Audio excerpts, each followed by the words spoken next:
You know, TV has a way of restricting your movements. You wanted to dance, I right? wanted to scatter the ground. Well, it's Christmas. It would have been allowed. But... Well, you're welcome. It's Christmas Day. No, it's Boxing Day. Yesterday was Christmas Day. It's Christmas. So we'll remove the day. Oh, God, English language. It is Christmas, and that's why we're in this mood. It's not usual that Sunrise opens with a band and dancing. It's all because it is Christmas. Welcome to the Christmas edition of Sunrise. I am Alero Edu. And I'm Ayo Makinde, and you think it's just the two of us? No way. No way. We have a very well-known face. Well, is her face on screen yet? No, not yet. She is on screen, no? You all know her as the only Chi girl. The only, because there's only the one. only one. There's only any other is a counterfeit. Chioma Omero is joining Anybody us. says they're Chigo, just say it's a lie. You have seen the real one. This is it. Yeah. No photocopy. This is the it. That is it. Yeah. No this photocopy. No. No clone? Xerox. None. No. As in no. Yes, I've worked too hard for this. This madness. It's only one. You work for you. Yeah. Because it pays me, so it's a work. Yeah. The madness is a work. I've trained it over time. Yeah. Okay, so how has this only Chi girl been spending Christmas over the years? Over the years, actually, I like to, we like to, congrats. What's it? Congress. Congregate together. When you are together with Congress. family, you come around. Yeah. I like to come around with family and sit down, eat some food. Sit down? Yeah. Down. Down, D-A-H-N. Oh, it's H there, okay. Yeah, so sit down. down. Yeah. You just have, food and things, family members, gather. Sometimes gift exchange, but I like my gifts advance. So normally I just say, don't send me gift, just send me cash. I do what I want with it. So you buy the gift yourself? Exactly. There's no need. Unbox the box? I don't like unboxing. I like to alerting. Oh, alerting. So it should be alert day. Alert day. That's alert me. No. Yeah. When the money comes in, I say, wow, what a gift. Merry Christmas to me. Then I buy what I want. Merry Christmas to me. That is it. Of course. Chioma, you're welcome. Thank you very much for joining us on this special edition. Thank you very much. Thank you for having me. Oh, yes, there was something I wanted to talk about. This NIN SIM thing. You have your NIN, right? I found my NIN yesterday. You found it? Congratulations. I found my NIN. I did that lost? star 3 guinea one cash. I found it. Yeah, I did. You mean the star 346? There we go. That's it. Star 346 hash. I did. Yesterday it said your NIN is boom. So I've screenshotted. Is that an issue? I've screenshot. So I have it. So have you sent it to your service provider? I will take it myself. When they open, when work starts, I will go into the office myself and say, Ma, sir, my NIN. But they say there's a number or there's a site or something you can... I don't do sites. I want to cite the person. So I entered the office with my legs and addressed the issue because there's no need. With your korokoro eye. With my hello, I want to sit in front of her like this. Ma, my name. What next? That's it. Because there's no point. Because if you go online, you will stress yourself out. I don't want to be. I'm not in school. Let me enter the office. No. I'll go. No, but then there's that other woman, Alera, that, you know, had that issue about Yes. And her issue was that she had ported, and she then went to the company to whom she had ported and discussed her name and all that. And they said, oh, no, we don't have your details. You need to go to your original service provider.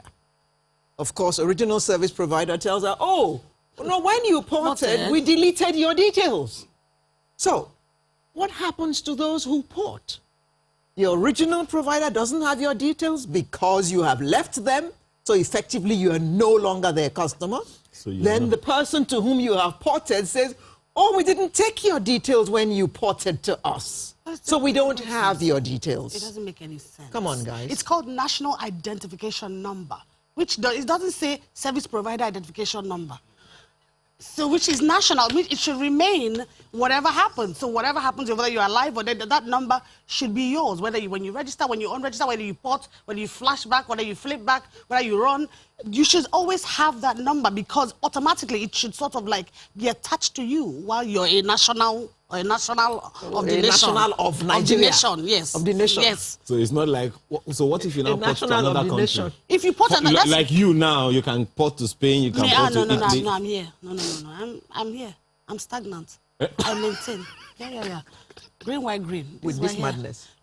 You understand? Because it grew here. I can't take this madness to other place. They won't understand. But Nigeria, they know me. Yeah. Well, there's another one. So that issue, I guess, you know, is something for NIMC and NCC to address. Yep. Because that's one of several issues that a number of people are already having with this NINSIM, I don't even know the English word for it, you know, right now. So on the one hand, you port from one service provider to the other. What if you want to port back? You now have to start the process all over again? But don't ask me.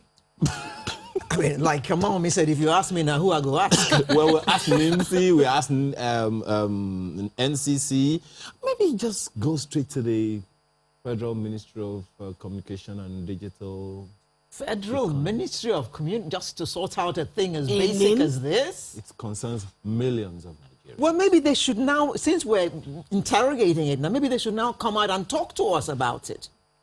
My thing is just make it convenient for Nigerians. But they made it convenient. Otherwise, because we, first of all, we don't like hard work. It's enough. Living here is a hustle. I know. Just being in Nigeria, in Lagos, is a hustle.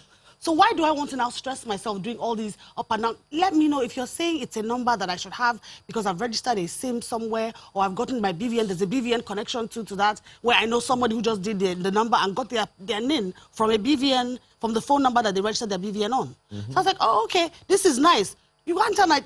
First of all, stand up, then refill out the form, then take the form, then go to the office, then sit there in front of the person, then talk story, take picture, biodata, fingerprint, the up and down. Then they come and tell you, oh, you ported, but your information didn't stay there. So, you're just making life difficult for... I just tired. All of us are tired. But they made it easy for you. You said you still want to go to the office. I will take my number to the... I must gonna do it. Well, I want to understand so that tomorrow, if they say, oh, we blocked your line because you didn't register inside the office. I was there personally. I will take a picture. You will take a selfie. Me and the attendant, I said, madam, now vex. Can we do a selfie? Yeah. And I'll do a video. She helped me. If my name is not found, see this, madam. Well, there's another one. Well, when you talk about hustle, there's another one that's, probably already giving a number of people the goosebumps, whatever it is. The mere thought, I decided, I told you, I decided that for as long as the third mainland bridge is half closed, I'm not going to cross the Niger. Oh, is it the Niger? No, it's not the Niger. No, it's not. It is the lagoon. The lagoon. The water, yeah? To the island. I will not cross that. But now, it is completely shut. It's completely shut until Monday night. Yeah. How do you cope? The thing about Lagos, I think living in Lagos, I automatically just know that as far as I'm in Lagos, everywhere is far. Uh-huh. I've told myself that everywhere in Lagos is far. So I plan ahead. I give myself 1, 2, even 3 hours ahead. I don't care. I'll wake up early because I would rather wake up early, know that I'm waking up early, so that means I'll sleep earlier, wake up early, do what I have to do. Early. I know that I'm on the road. It's a scenic route. Anywhere you're going to now in Lagos is to see the view because you're going to be on the traffic. You're going to.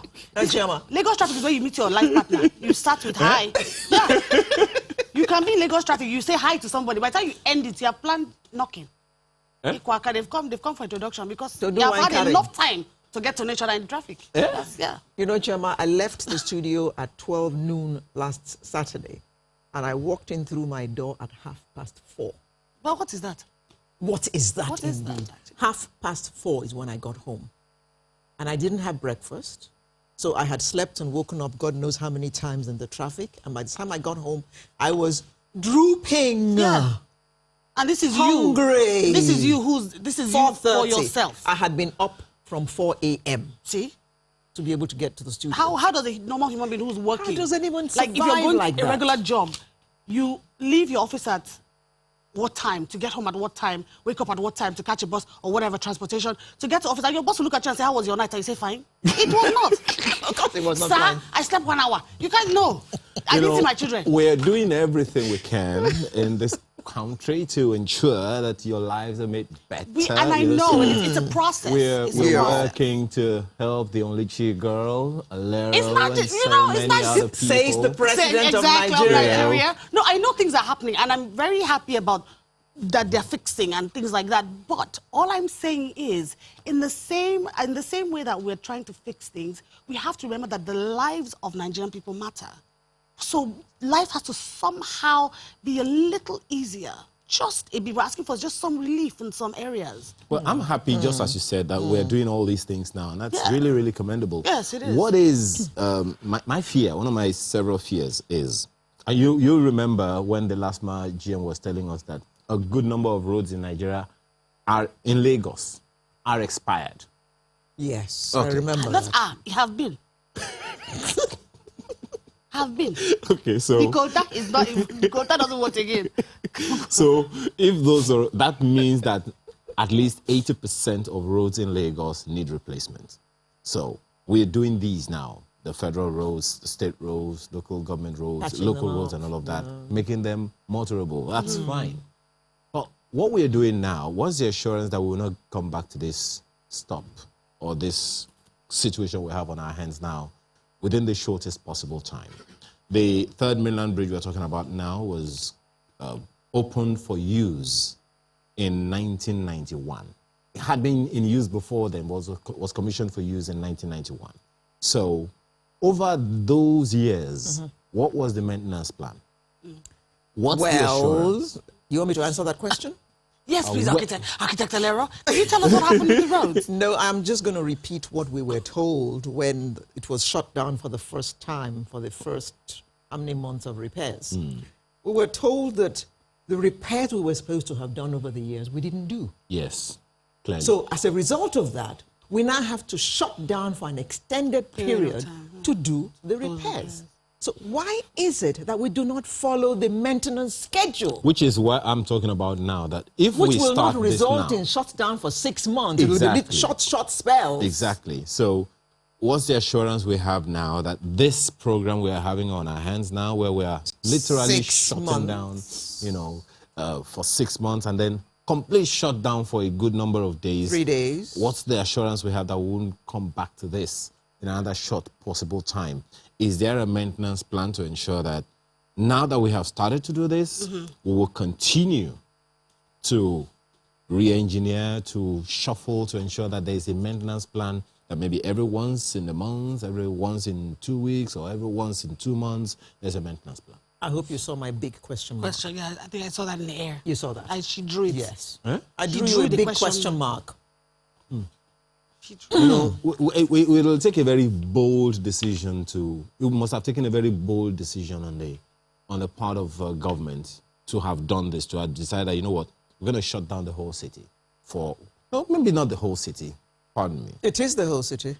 But you know, Third mainland bridge. But How many millions of people use Third Mainland Bridge every day? But I feel like millions. Lagos was. I feel like we've been on lockdown forever. Like when I say lockdown, I mean the traffic situation, for example. Like it's not like, oh, it was light today. Oh, it's heavier tomorrow. No, every day it's a celestial. Exactly. It's a celestial traffic. But you can't. Yeah. It's a what? Celestial.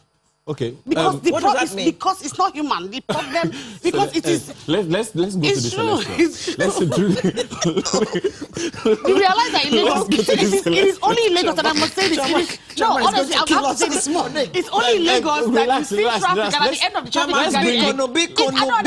we have the bold one Garden egg on the road. That's why somebody slowed down to watch the garden egg. Traffic all the way from BI to Ikeja because of one garden egg. It's only in Lagos. I can't see. It's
Wow. Well, if you haven't heard music, what you just did, that is the bold one. You were trying to tell me, oh, you're still looking at him? Alera, can you come back to Nigeria? Yes, I'm back. Okay, yes. I'm back. So who was that? That was Demilade Adekwegba, otherwise known as the Bold One. And if you haven't heard of this child prodigy, then you don't live in Nigeria, because he came to the limelight at the BJ Sachs concert in 2018. He's only 11 years old, and he's performed on a number of big gigs, including top musical concerts, birthday parties, church events, and others. And his dexterity as a child saxophonist has endeared many to him. That's well done, Demilade. I'm wondering, that's the kind of thing, you know, Chigo should have been doing at age 11. I don't know why she No. You don't want to know what she was doing at age 11? At age 11, I think I was figuring out that I was going to fail mathematics again for the fourth, fifth time. Because then I just was failing. It was second nature. I was just failing anyhow. I'm playing with dolls in the house. Not much. Anyway, look, if you follow Chigo, we'll probably spend the whole 3 hours listening to her make us all roll on the floor and all that.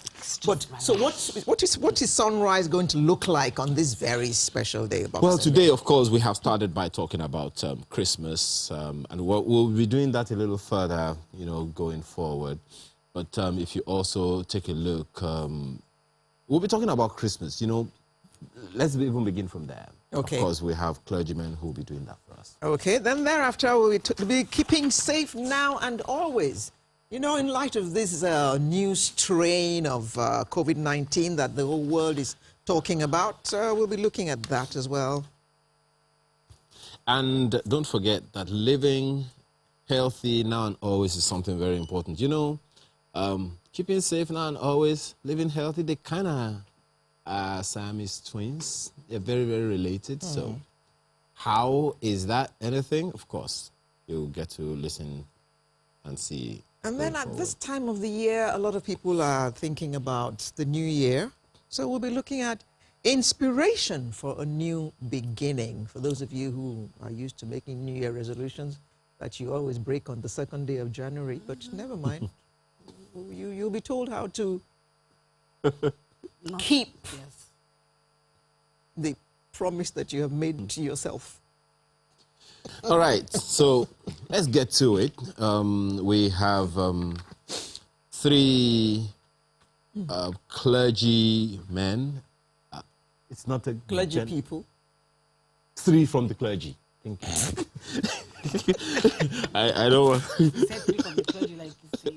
Come on, just bring me three from the clergy, please.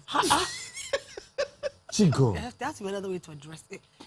Okay. Okay, we'll go with yours. We'll go with yours. No. You are a multilingual, so No. I can see that you are looking up. You are looking for where to pull I was from. just saying, how do you literally introduce people who spend their lives sort of teaching us about, you know, spirituality and getting closer to God?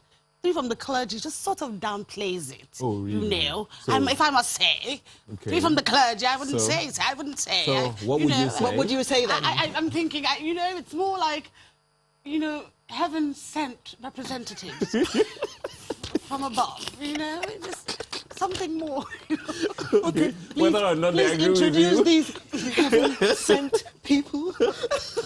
Let's begin from the lady among them. She is Lady Evangelist Adedoja Kuriko, who is Minister in charge of CSC City of God. Thank you very much for joining us this morning. And we also have Apostle Ansel Madubuko, who is the Apostolic Leader, Revival Assembly. Thank you very much for your time. As well as Reverend Arire Ayokolaole of Bola Memorial Anglican Church in Ikeja. Thank you so much for being with us this morning. So let's talk Christmas. If there has been so many, how do I say, theological and etymological backgrounds to what Christmas is. So let me start with you, Apostle Madubuko. All those backgrounds and arguments to the origin of the Christmas day and all of that, how much of a distraction is it, and how persuasive has it been over the years? Yeah, thank you. Like you rightly said, I think it's more of a distraction, actually, because the Bible never told us when Jesus was born. That means it doesn't matter when he was born. So what is important is that he was born. That's the most important thing. So anyone getting to the arguments of the dates has lost the essence. It's not about the date, it's about the coming of life, coming of God's love, God's mercy, God's patience. God telling man, as bad as it is, I'm with you. I'm in this thing with you. I can bring you out. I can raise you up. I can bring you home.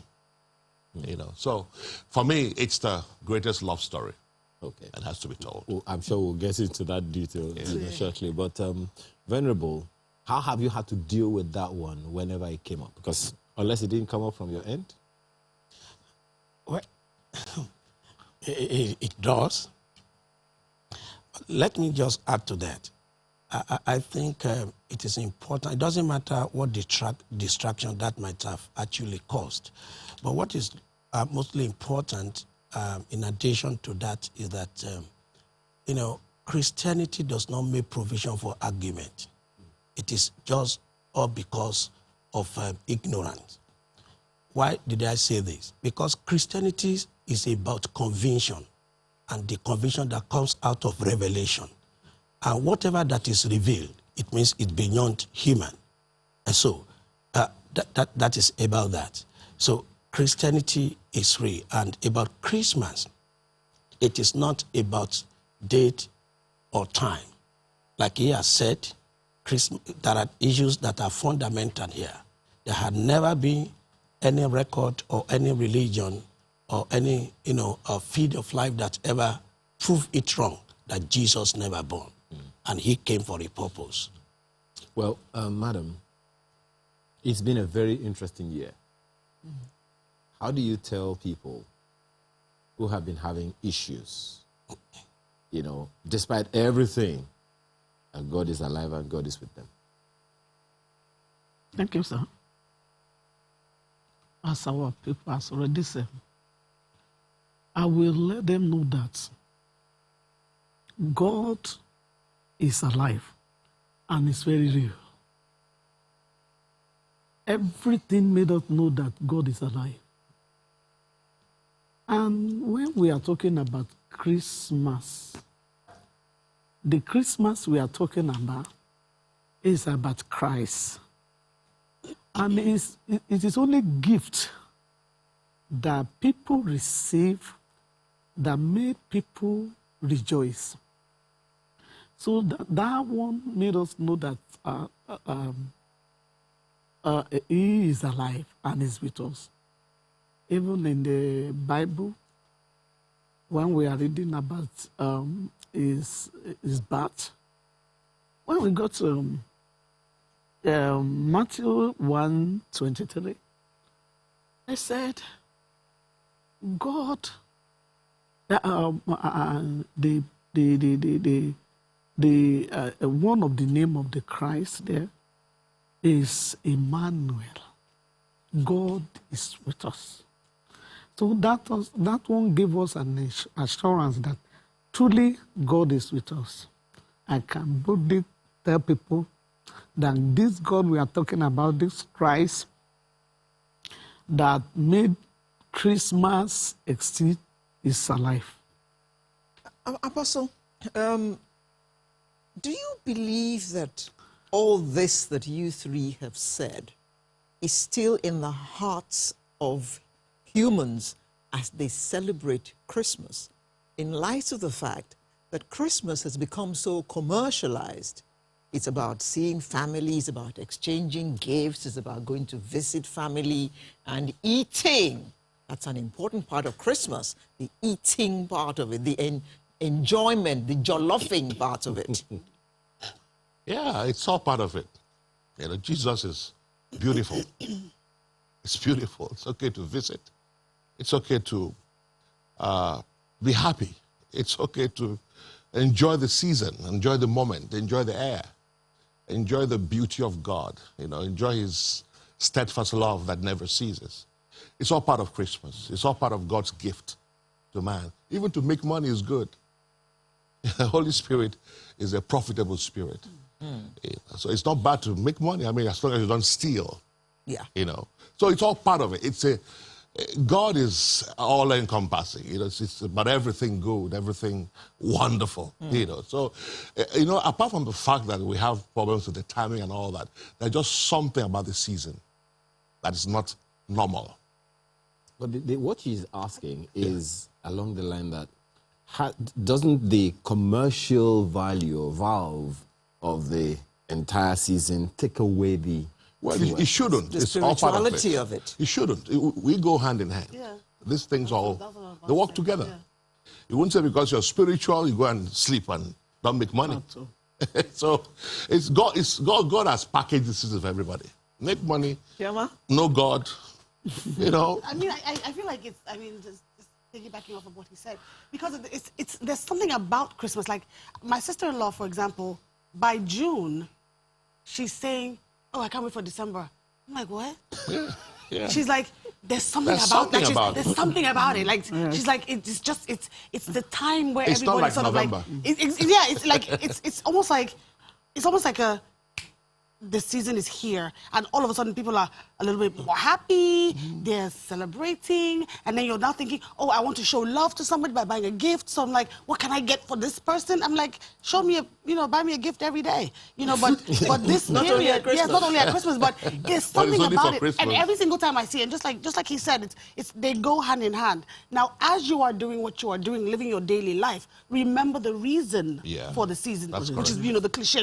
He was born to save us from ourselves, And as you do what you do, just don't like steal. Don't shortchange somebody else because you want to have a good Christmas. Don't cheat. Don't lie. Don't sell the gifts at a higher price. Because, because it's Christmas. Yeah. They will buy. People are rushing. There's the commercializing. That's what I'm saying. But that's what I'm saying. Like, can we just be fair to each other though in the same vein? Yeah. It's the same love and it's the same kindness and it's the same joy and whatever that we should live in our daily lives. Venerable, there is also that word out there that for the clergy, I hope I don't annoy somebody again with that, that for the clergy, Christmas actually starts like 2 months before. Is that true? And what goes on within those months? Well, it depends on tradition and denomination. Depends on denomination. Depends on the area. If we are focusing on this part of the world, that may not be. But other parts, of the world, like in Asia and other parts of the world. So it depends on the where you belong, area, the geographical, area. What Christmas is to the people in Asia might different based on their culture, because again, that is also important. At times, you may not be able to draw a line in between, what your culture is and, what other culture also saying. So in the Middle East, it might be. So it depends on the area of which you are talking, your geographical, location. Okay, lady, let's bring it down to Nigeria. At the beginning of this month on this program, we talked about Christmas and we said we didn't feel Christmas at one point because it has been a very trying year, lockdowns, this and SARS. I mean, in Nigeria, it was more turbulent than in other places. Mm-hmm. So we were thinking, how is Christmas going to be in Nigeria? Poverty seems to have skyrocketed. There are more people living below the poverty line. How are they going to celebrate Christmas?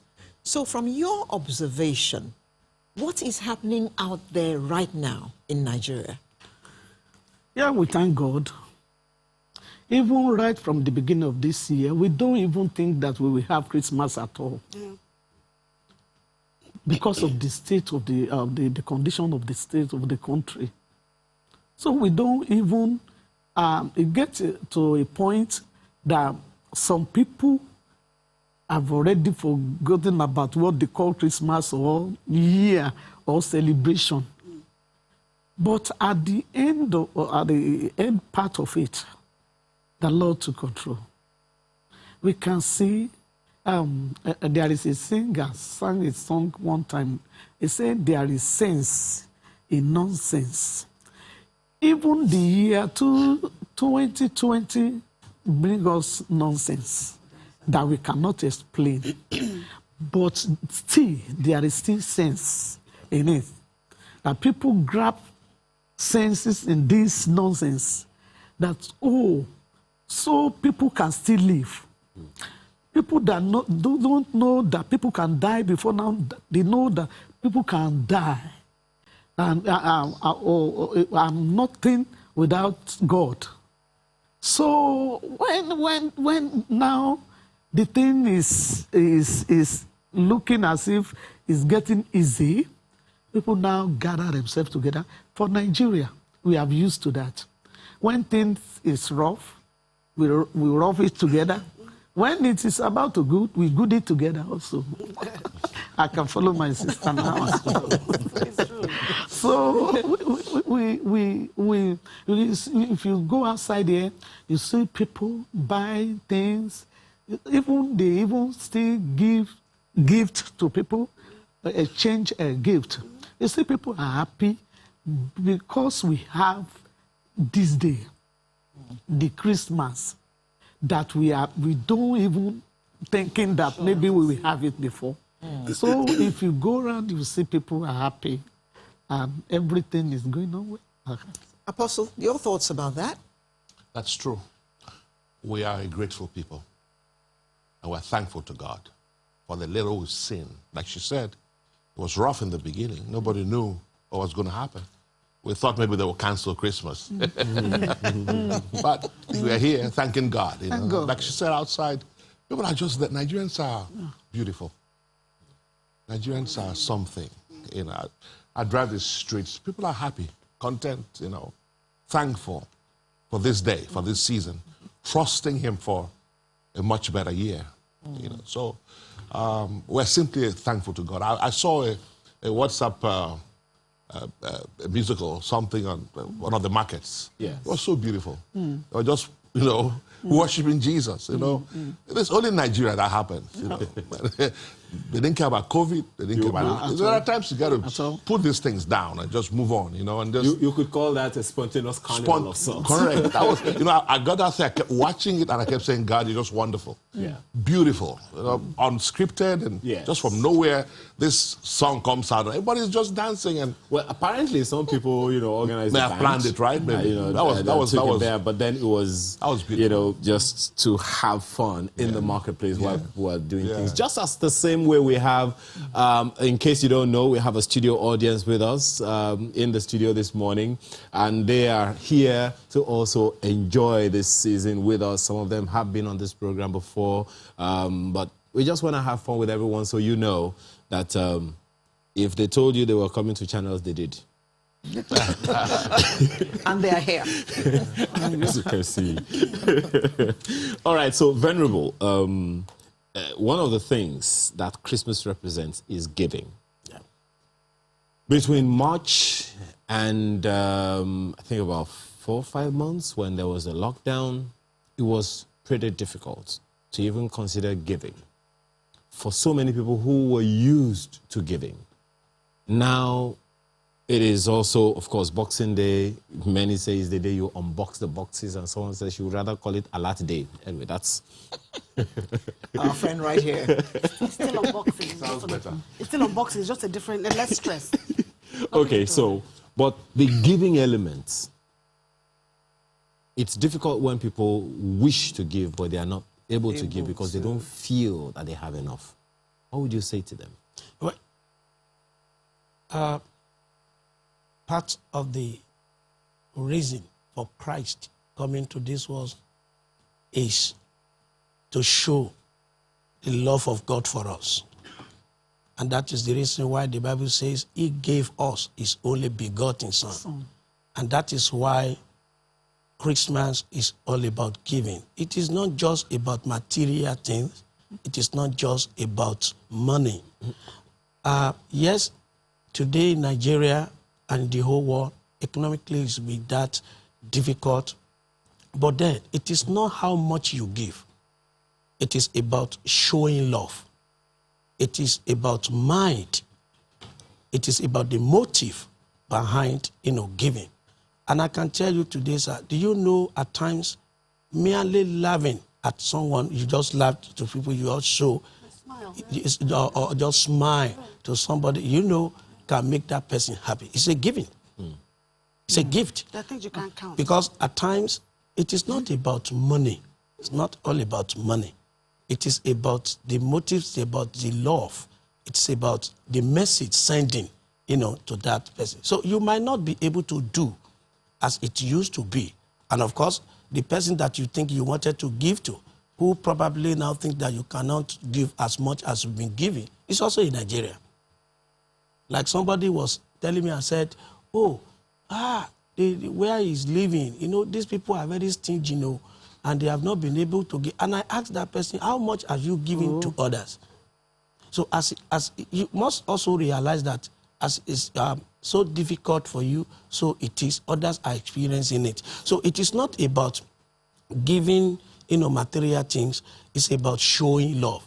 It's about showing love. Not the size, not the quantity, not about quantity or amount of money that you give to them, but that message or purpose, which is showing love. And you can show love to anyone in any way. In so many ways. Yeah, Chigo, how many alerts did you get yesterday?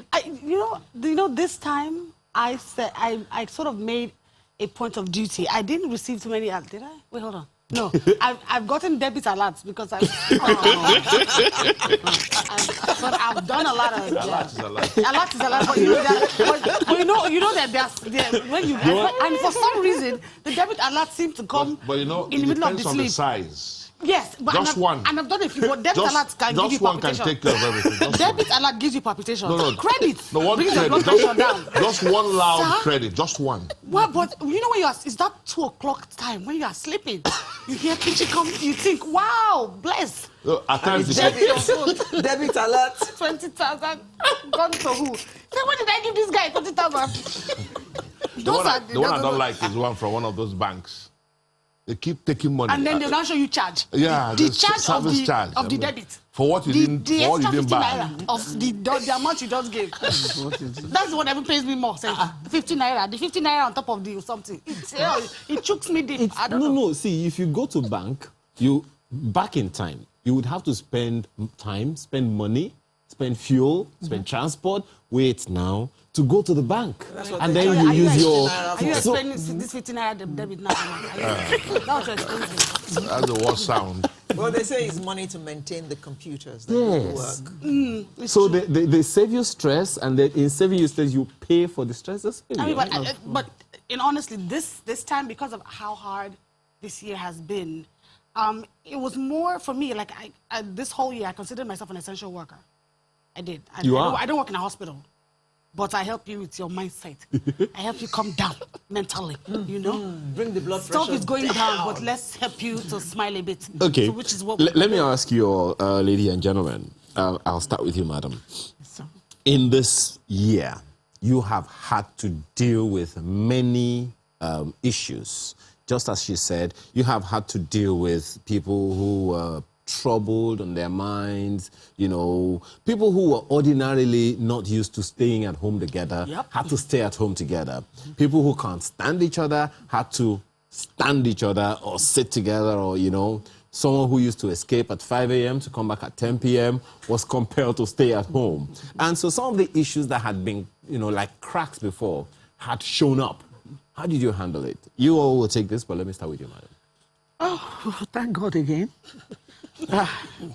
In our area, let me start from that place. The lockdown time, it let us know each other. People that you don't know that is living in your area before, you by force know that person. Even though you don't want to come out from your room, you will hear people shouting your name. That you are a pastor.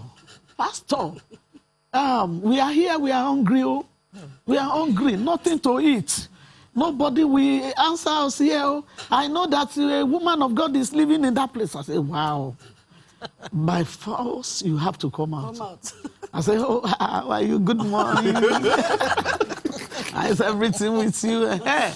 So you know me, we know you are living here now. Wow. So whether you like it or not, you have to welcome them, and you have to see people, and you have to whatever you have, you give to them. Then you give them love also. That not as if we don't want to greet you before, not as if we don't love you before we love you. So we have to undo it with the love of Christ. Okay. So that is it, sir. Venerable. You see, in all things, the Bible says we should give thanks. Yes, yeah.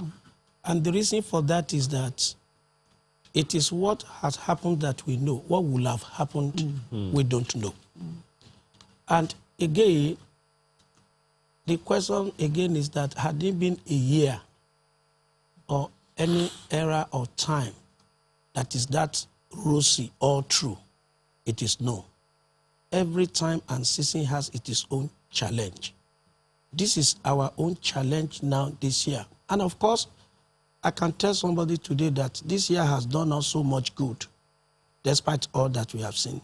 Because it made us to be able to trace, back to reason more, and make us to be able to close to God more.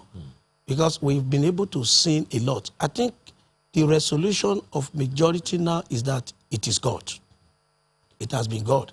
There are a lot of people who don't know God before because they have alternatives, they have other ways of surviving, and they've tried those ways now, and it couldn't work. There are a lot of nations, individuals that are now coming back to believe that it is just God. So that is its own advantage, Then two, economically, it has also restricted also much to be able to be accountable for so many things. People don't spend as it used to be because now, so that, at least it opens up to so many, facts about life. I think in it, despite all, it has done us so much good. Okay. One, for restructuring, to be able to really, ask ourselves a lot of questions, and of course to be able to also prepare us now, for a better future. Okay, Apostle. Let's look quickly at Nigerians and traveling at Christmas. Christmas celebration is not Christmas for many unless they go home to their villages. But what has happened this year has also affected their ability to do that. What are your comments about that? Many have been forced to remain where they are. Yeah. They're unable, people especially from where this young lady comes from, must always go home to celebrate Christmas. East is east. Why don't you ask him? Why is it okay to east? You are from that part of the country as well, where it's, definitely at Christmas, you must go home. They're all home.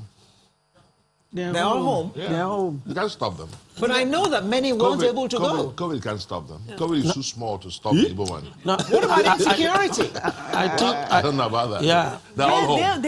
They're all in the east. Not all. I think it's really affected things in terms of insecurity. They are all home.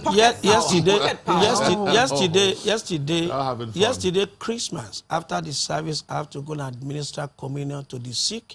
I passed through Olowu, and a lot of shops were opened.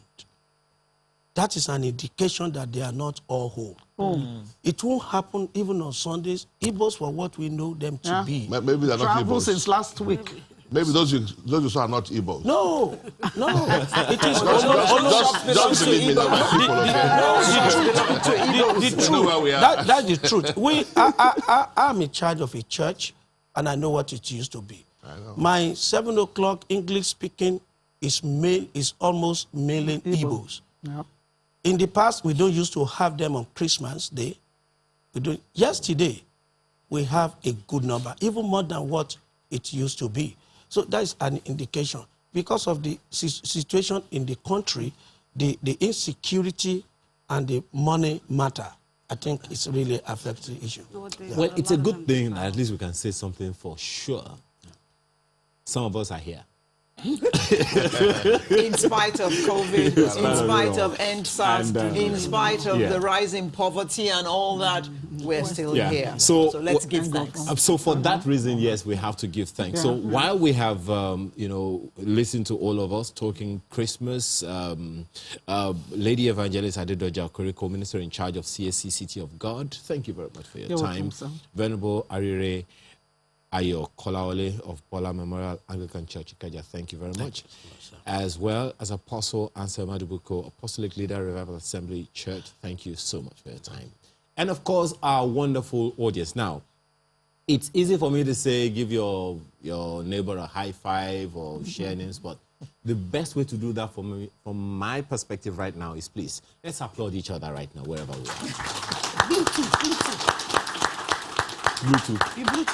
All right, we'll take a break, and when we return, More of us. Keeper of my soul, I will praise your name. Keeper of my soul, I will praise your name. 'Cause all that I am, everything comes from you. Esheun, Dalu, Nagode. Mole madupe, yeah. Mole madupe, oh. Mole makorin, yeah. Mole madupe, oh. Mole makorin, yeah. Come on. Madupe, madupe, oh. Madupe, kashope, oh. Kamujo, kadupe, oh. Madupe, kashope, oh. Mole mamujo, mole makorin. Ọlọ́run dákun gbọ́pẹ́ tàwa. Wetin I go give am more? Ọpẹ́. I go give am more. Títí láíláí. Wetin I go give am? Baba. Ọpẹ́. I go give am more. Títí láíláí. Ọpẹ́ olóore àdáńdátán. Ọpẹ́. I go give am more. Títí láíláí. Ọpẹ́ olóore àdárere-are. Ọpẹ́. I go give am more. Títí láíláí. You go give am. Baba. Ọpẹ́. I go give am more. Títí láíláí. I was just thinking, maybe if we have fried rice with pepper chicken and you give it to Baba God, maybe we will take. Ọpẹ́. I go give am more. You don't understand? Maybe if you pound yam with ẹ̀fọ́ rírò pẹ̀lú ẹran ọ̀gbẹ́, if you give it to Baba God, maybe we will take. Ọpẹ́. Oh, I go give am more. Títí láíláí. Ó wá jẹ́ wípé ọpẹ́ ló ń jẹrẹ. Ọpẹ́ ló ń jẹrẹ. Èyí jẹ́ ẹ̀bà, èyí jẹ́ kọ́kọ́rẹ́ o. Ọpẹ́ ló ń jẹrẹ. Ilẹ̀ wí náà, ọpẹ́ ló ń jẹrẹ. Ọpẹ́ ló ń jẹrẹ. Èyí jẹ́ ẹ̀bà, èyí jẹ́ kọ́kọ́rẹ́ o. Ọpẹ́ ló ń jẹrẹ. I say, wetin you go give am o? Ọpẹ́. I go give am o. Títí láíláí. You go give am, Baba. Ọpẹ́. I go give am o. Títí láíláí. You go give am. Torí Ọlọ́run ọpẹ́. I go give am o. Títí láíláí. See what you've done for me. See how you set me free. If you leave the band to continue to do their thing, we are definitely not going to get out of here. But that you are listening to right now is Ayiki and the Trados. We want to thank them very, very much for that wonderful one there. And you know what they're saying? They're saying if you would rather, that sometimes rather than give God, the thanks, you can just prepare pounded yam, fried rice, buffet, and just serve God. How?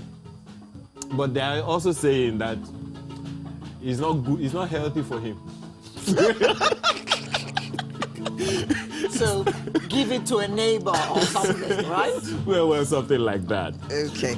Well, I'd like to thank our studio audience, and I saw some of them. I saw some of you swinging to that beat. So you're all having fun. Thank if you feel like dancing, and I won't cue you to dance. Just go ahead and how do they say it in Yoruba land? Scatter the ground. Don't look at me like that. Channels might be sending you a bill for that. So please scatter with care. Yes. What do they say? Drink responsibly. So scatter Dance responsibly. Okay. Dance responsibly. And even NCDC is also saying, have fun. Is it have fun responsibly? Celebrate responsibly. Celebrate responsibly. Okay, so while you're celebrating, remember that the second wave of coronavirus is upon us across the country, and this has, however, called for the closure of recreational centers, nightclubs, schools, public offices. Some of them have been told now to work from home all over again. But fortunately, or should I say unfortunately, it's the festive season and a period when everyone wants to be merry and be with their loved ones. And be together. even though this might appear to be difficult It right is now. difficult. Let's just say it. So, how do you celebrate and Responsibly. keep safe? How do you celebrate responsibly? Well, we'll be asking two security consultants, Pastor Laddie Thompson, as well as Colonel Yomi Dari. Thank you both for coming. Thank you very much. Merry Christmas. Merry Christmas to you as well. Chigol, you want to kick this off? I think I'll start. I'll start with him on my left. Is it left? Right. Okay. Make up your mind, woman. It's kind of sort of it's been a very trying time, but at the same time, I almost feel like people are saying, like because you hear people say, when it's your time, it's your time. They all die and I die. It only happens. It's only this coronavirus is only for those who are. It's not in the streets. It's only for those who travel. If you don't travel, that means you don't have it. Because you go to certain places and people don't take precaution, and maybe sometimes even you who might be taking precaution, you look like the odd man out. Like I've gone to places where I'm the only one in a mask, and everybody else is not wearing a mask, and I feel like should I remove my mask so that I don't look abnormal? But you know. But you're trying to also be wise and you're trying to protect yourself. So how do we deal with these kind of situations? How do we work these kind of situations outside? Can you help us with that? Thank you very much, Chioma. Well, incidentally too, I recall we drove in the same ride here, and then I was wondering, who is this person? Because I couldn't even figure you out. And I said, hello. Did you answer? Yes, I did, sir. Okay. I did. Okay. Until we got into studio, and thank God, and I'm able to see who That's was behind the mask. behind the mask. That masked one. Yes. Incidentally, away from jokes, I think it's just like a new normal for now, and that we have to accept it. At a point in time, I recall that when I wear my mask, I pull it down a little bit just to give myself some comfort. But I had some experience. I wouldn't know whether it was COVID, but I felt really, really, really heavily under the weather. And it took God's intervention to get me out of it. And honestly, since that experience, I make bold and I just don't pretend. In fact, when I'm in the car and my driver is not wearing it, I say, look, my friend, put this thing on. And then everywhere I go, as I speak with you, I have it here. It's just that I don't want to look too odd. Otherwise, and then I think we're keeping some distance. I commend channels for these arrangements, you know, and I think that's the way it should go. So it's just for the safety, your personal safety, for the safety of other people, because whatever you do, you must also put fellow human beings into consideration, because we are all endangered in this circumstance. I just pray to God that we'll just get out of it as quickly as possible. So I encourage us, you know, to wear our mask, whether in public, whether in private, because it's for our own good. That's my take. Pastor Thompson, she's raised a good issue. Most of the time, when you can't figure out the person you're sitting next to. It also, well, while we are considering the safety elements, there is also the security element. How do we balance it? You'd have to expand a little bit more on that, because we're talking safety health-wise or security health-wise. Safety health-wise. Okay. But then there is the security ambit. What if you don't know the person you are sitting next to in the vehicle? Well, let me It just could say... well be a terrorist. A well-known terrorist who is now masked and you're not aware of it. Well, the point is, if I were weighing on that, this thing is airborne.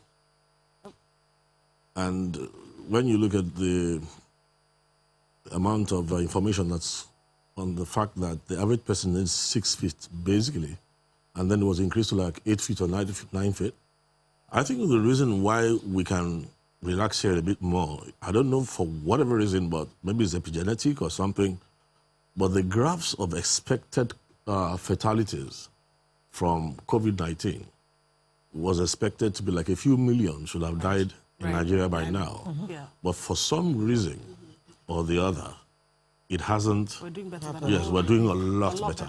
As a matter of fact, when we look at some other diseases that have been ravaging us, COVID-19 does not qualify to be classified as a pandemic in Nigeria in terms of numbers.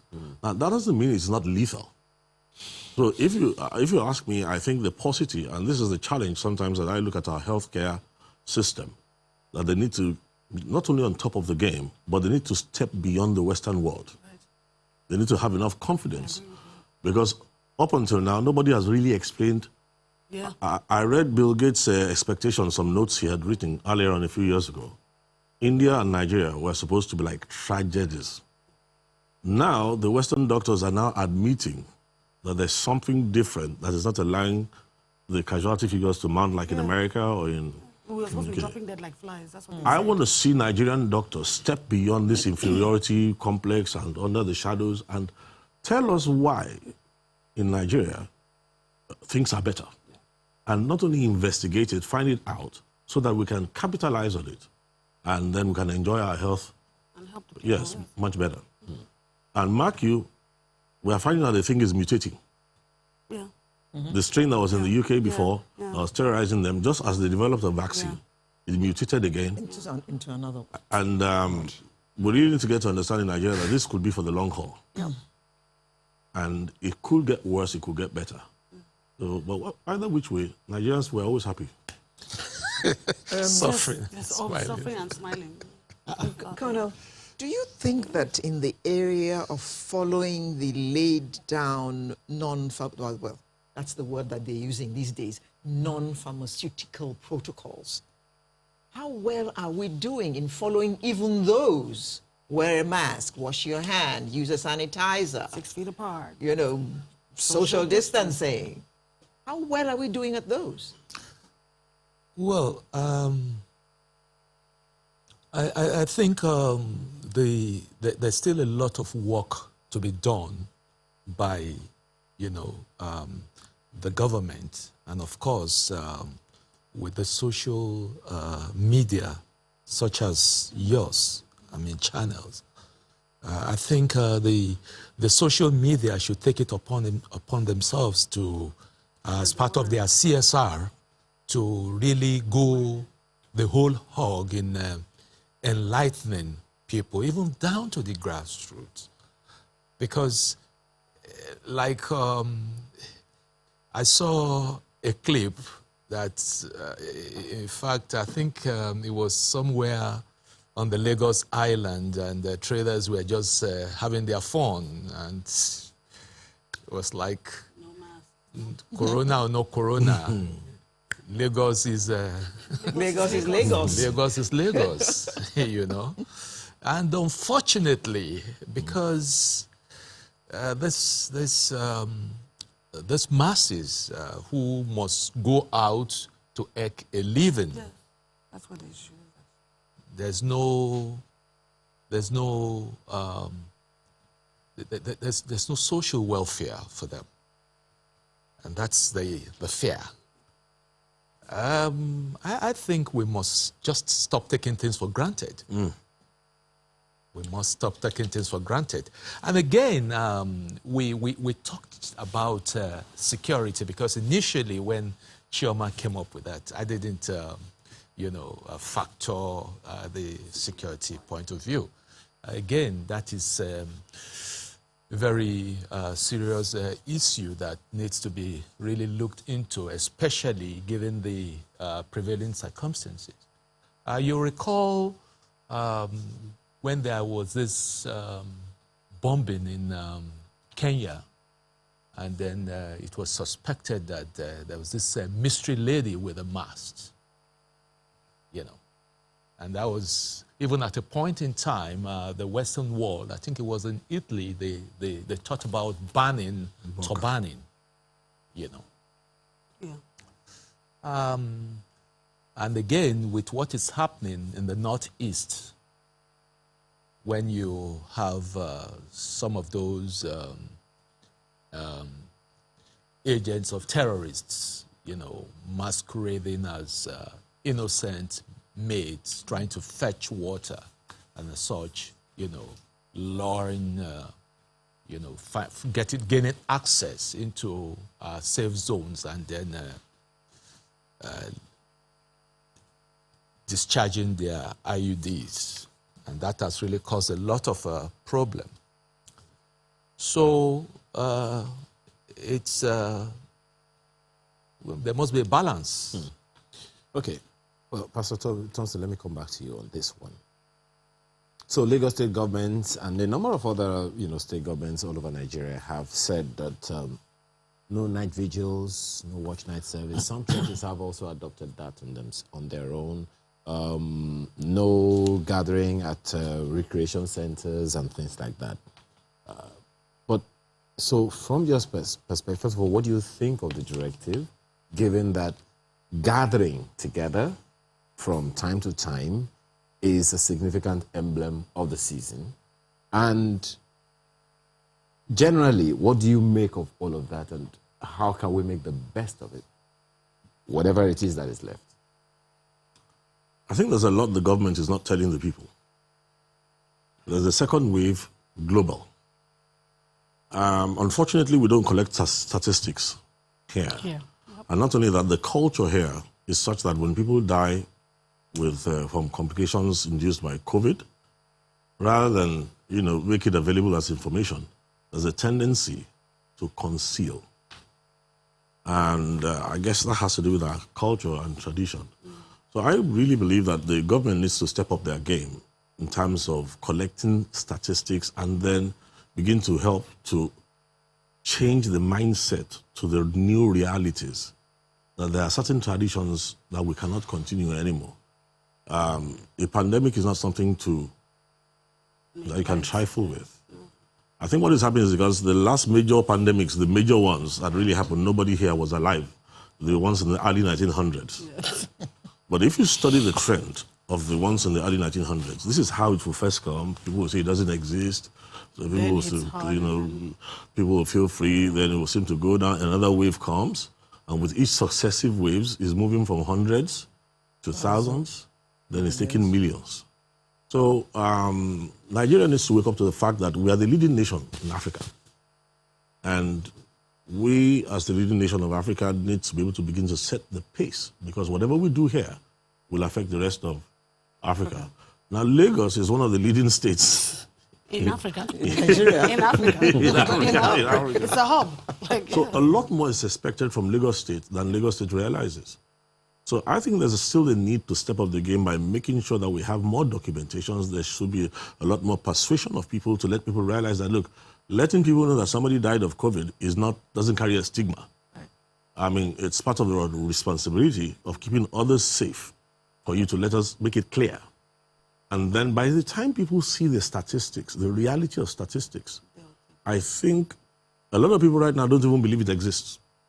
There's sort of conspiracy theories and all sorts of, interesting views, even amongst educated people. Just like in the early days of HIV, So we need to step up the game, because we're not ready to start burying people, and we don't have a healthcare system that can carry the weight of a full-blown pandemic. So when you say Lagos State government has a lot more to do than they realize, yes, what are these a few points you want to make? I think Lagos has all the potential on ground already. Let us remember one of the most dangerous pandemics that could have rocked the entire world was Ebola. Honestly, the world doesn't give us credit for it, but Lagos State capped Ebola. And the way it was capped in Lagos, hardly any other nation, has the kind of record that we have.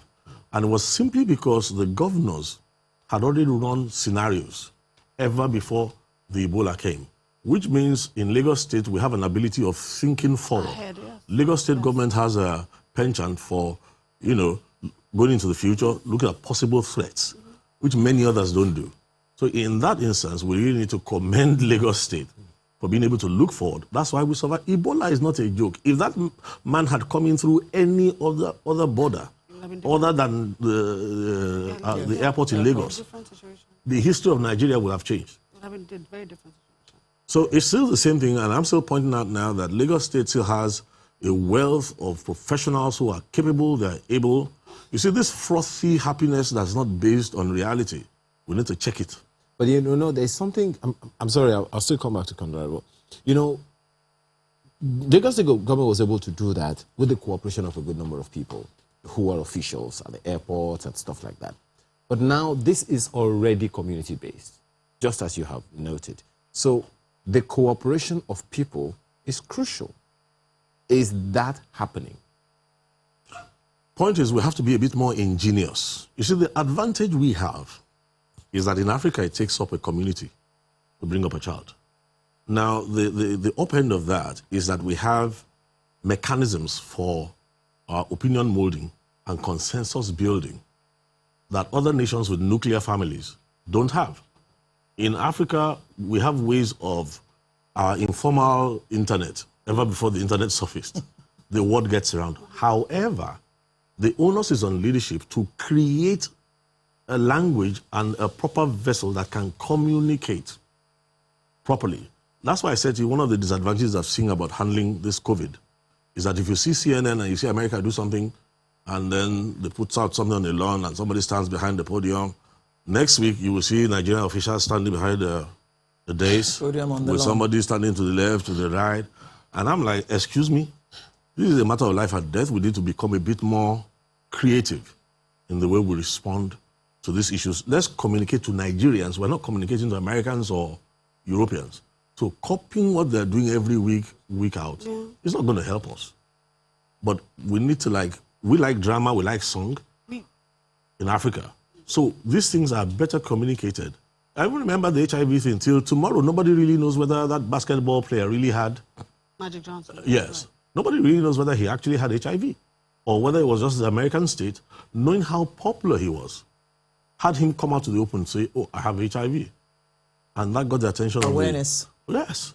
So you see, we have to think out of the box and think locally rather than, continue to, ape what works for others. Interesting. Colonel Dari, that communication ambit is an issue. A number of people will look at, this pandemic as another war. We're fighting this pandemic as a war. One of the things that is essential about it is appropriate communication. How well are we doing in that regard from where you come from? Honestly, I don't think we are doing as far as expected. I listened to Ladi. He just took us through the whole gamut of this. We need to step up our game. I'll give you an example. I was almost going to interject you. I had cause to travel out about 3 months ago. And you wouldn't believe this. Upon arrival at the airport here in Lagos, I saw a well-laid state. I thought I was at the immigration. And unknown to me, it was a COVID desk. Good enough. But then you would have expected them to start asking, where's your COVID? Blah. Is evidence of payment that I was being asked. So it was more of a revenue payment desk. For what? Because you have to pay to get a test. So they need to see that you have made your payment for your test. And before you take the test. Before you take because there's a website. No, Chama, just hold on there. You see, I'm aware that before leaving the UK, where I traveled to, I was suspected to log in and then make some payment and whatever. And I tried, but it was not possible for me to accomplish that. So upon arrival, so tired and stressed out, the first thing they asked me, where's the evidence of payment? And I said, what do you mean? You've not even tried to test my temperature to see whether I'm even normal or, So I got really pissed off. And it was a well-laid with a bank staff there, you know, and looking over. I mean, I was really, really so upset. And I said, look, this thing has to stop. So these are the type of things you find here. So, and they made sure that they extorted, because I looked at it as an extortion, because I was extorted of, I mean, I guess well over 50,000 naira. You know, where's your card? Is it? But you know, what's interesting about this is that keeping safe element, really. Yes. You know, how do we, in spite of all of these challenges, all of these inhibitions, all of these considerations, yes, how do people, because ultimately, whatever the policy of government is, whatever the program is, it's all about keeping safe. It's all about the people. Yes. How do we ensure that even if you do not get the appropriate information about keeping safe in this Yuletide, you keep safe? Well, that's what we're saying, that we need to do more. We need to, information must go out in different languages. Churches, mosque, you know, must be encouraged, you know, to send out this info and educate people. Because some people still don't believe. Yeah. Okay? They still don't believe that this thing exists. Yeah. But honestly, I'm here to say that this thing is real, you know, and we must all be careful. Okay. Everybody. We need to tap Pastor into Thompson, our visual, we're visual learners, I Yes. feel. In Nigeria, we're very visual. Like we see something, it catches your attention. I feel like when the Ebola situation happened, and I happened to work, I was working with ECOWAS at the time. That gentleman who came in was going to a meeting that I was going to be at. Good Lord. My colleagues passed away because they received him at the airport. My guys in protocol. If you see someone that, when they show you somebody that has Ebola, it's the visual of that, because there's hemorrhaging, there's this, there's that. You don't want it. I think when this came, it started with flu-like symptoms. Okay. You know, it's like a slight cough, you have a slight chest ache or whatever. I feel like if you had on those big billboards we have all over Lagos, if you do videos of people who are on respirators and who are in morgues, You know what? Let me help We you. will pay This COVID part is coming next, right? So Yes. We'll definitely take security too, Yeah, Pastor okay. Laddie, because we're talking keeping safe Yes. now and always. There's also the issue of security. And like you, security people always say, security is everyone's business. Yes. So how can we help ourselves keep safe and not wait for the policeman or the soldier to come and keep us safe? What can we do as individuals to stay safe? Okay, but first of all, let's just establish something quickly, that when it comes to a war against terror, there's the individual perspective of what you can do, but there's also some responsibility that rests only on leadership. Sure. And the individual, no matter what you do, if leadership fails to do what leadership is meant to do, your risk is increased to the point of no return. But I'm going to say to you that briefly, I mean, let's not even go deep. This is Christmas. Let's try and be happy, you know, even if it's an illusion. You know. First of all, we need to realize that this war against terror is a national affair. It's not a northern affair. It's just like a disease that has different levels of symptoms. You should know, I've been coming on channels from like 1999 to talk about what is coming, and I was being laughed at for the first few years. But with every year, it's dawning on us that there's a new kind of war everybody else has accepted all over the world. Nigeria is a nation at war. So there are things that the national level just has to do. But for the individual level, one of the things about the war against terror is that it's also a war of narratives. You see, terrorism in itself means that there's a handful of people who don't have the resources, they don't have the numbers, and they don't have any legal pathway to leadership. So what it results to doing is to using the instrument of terror to induce from you responses that will fracture you from within. So in a way, it's a battle for the hearts of men. Whether you're going to be terrified, petrified, and ready to surrender. You see, I like giving this is a very old example, but if we were all men here sitting down with our wives and all that, and somebody came and said, can I borrow your wife briefly? I mean, I know my friend. You will take him out. Not so? Of course. But just when you're about to respond, an AK-47 is at your skull, and they say, can we borrow your wife? And you are still looking very unhappy. And they take somebody out. By the time they move to the next person, say, can we borrow your wife? Yes. Your wife will say, I'll take me. Now, that's how terror works. Volunteer her service. So one of the things we can do is the fact that having realized that the instrument of terror is targeted at the individual, the media is a force multiplier to increase terror in the hearts of all persons. What we can do is that, just to support government efforts, we need to look at initiatives from, media, that will help the community to become bolder by creating narratives that strengthen us to, instead of panicking, to reduce the panic, accept the challenge for what it is, but also amongst ourselves, like she quoted something that Nigerians say a lot, that all die. All die, not die. All die, not die. As funny as it is, it takes a little bit away from the fear of death. Yeah. Because somebody said, listen, we came one day, we're all going one day. Yes. So, but must we go this way? Why would we succumb to them because of this nonsense? Right. So somebody needs to begin to strengthen all of us amongst ourselves to realize that, look, you guys are a minority. You want to panic us and then take over our nation, destroy our resistance, and then create fights amongst all of us. Okay, we are refusing to be fractured. We love northern Nigeria, we love eastern Nigeria. Okay, we're even building bridges now. Yeah. What you're trying to do to us, the opposite of it is going to be the effect. Happen. We're just going to be stronger together. We're just going to say, listen, okay, you kidnapped people, you killed some people. You think we're going to start crying and messing around and all that? No. We're just going to let you know that we may miss our people because we have value to life. Right.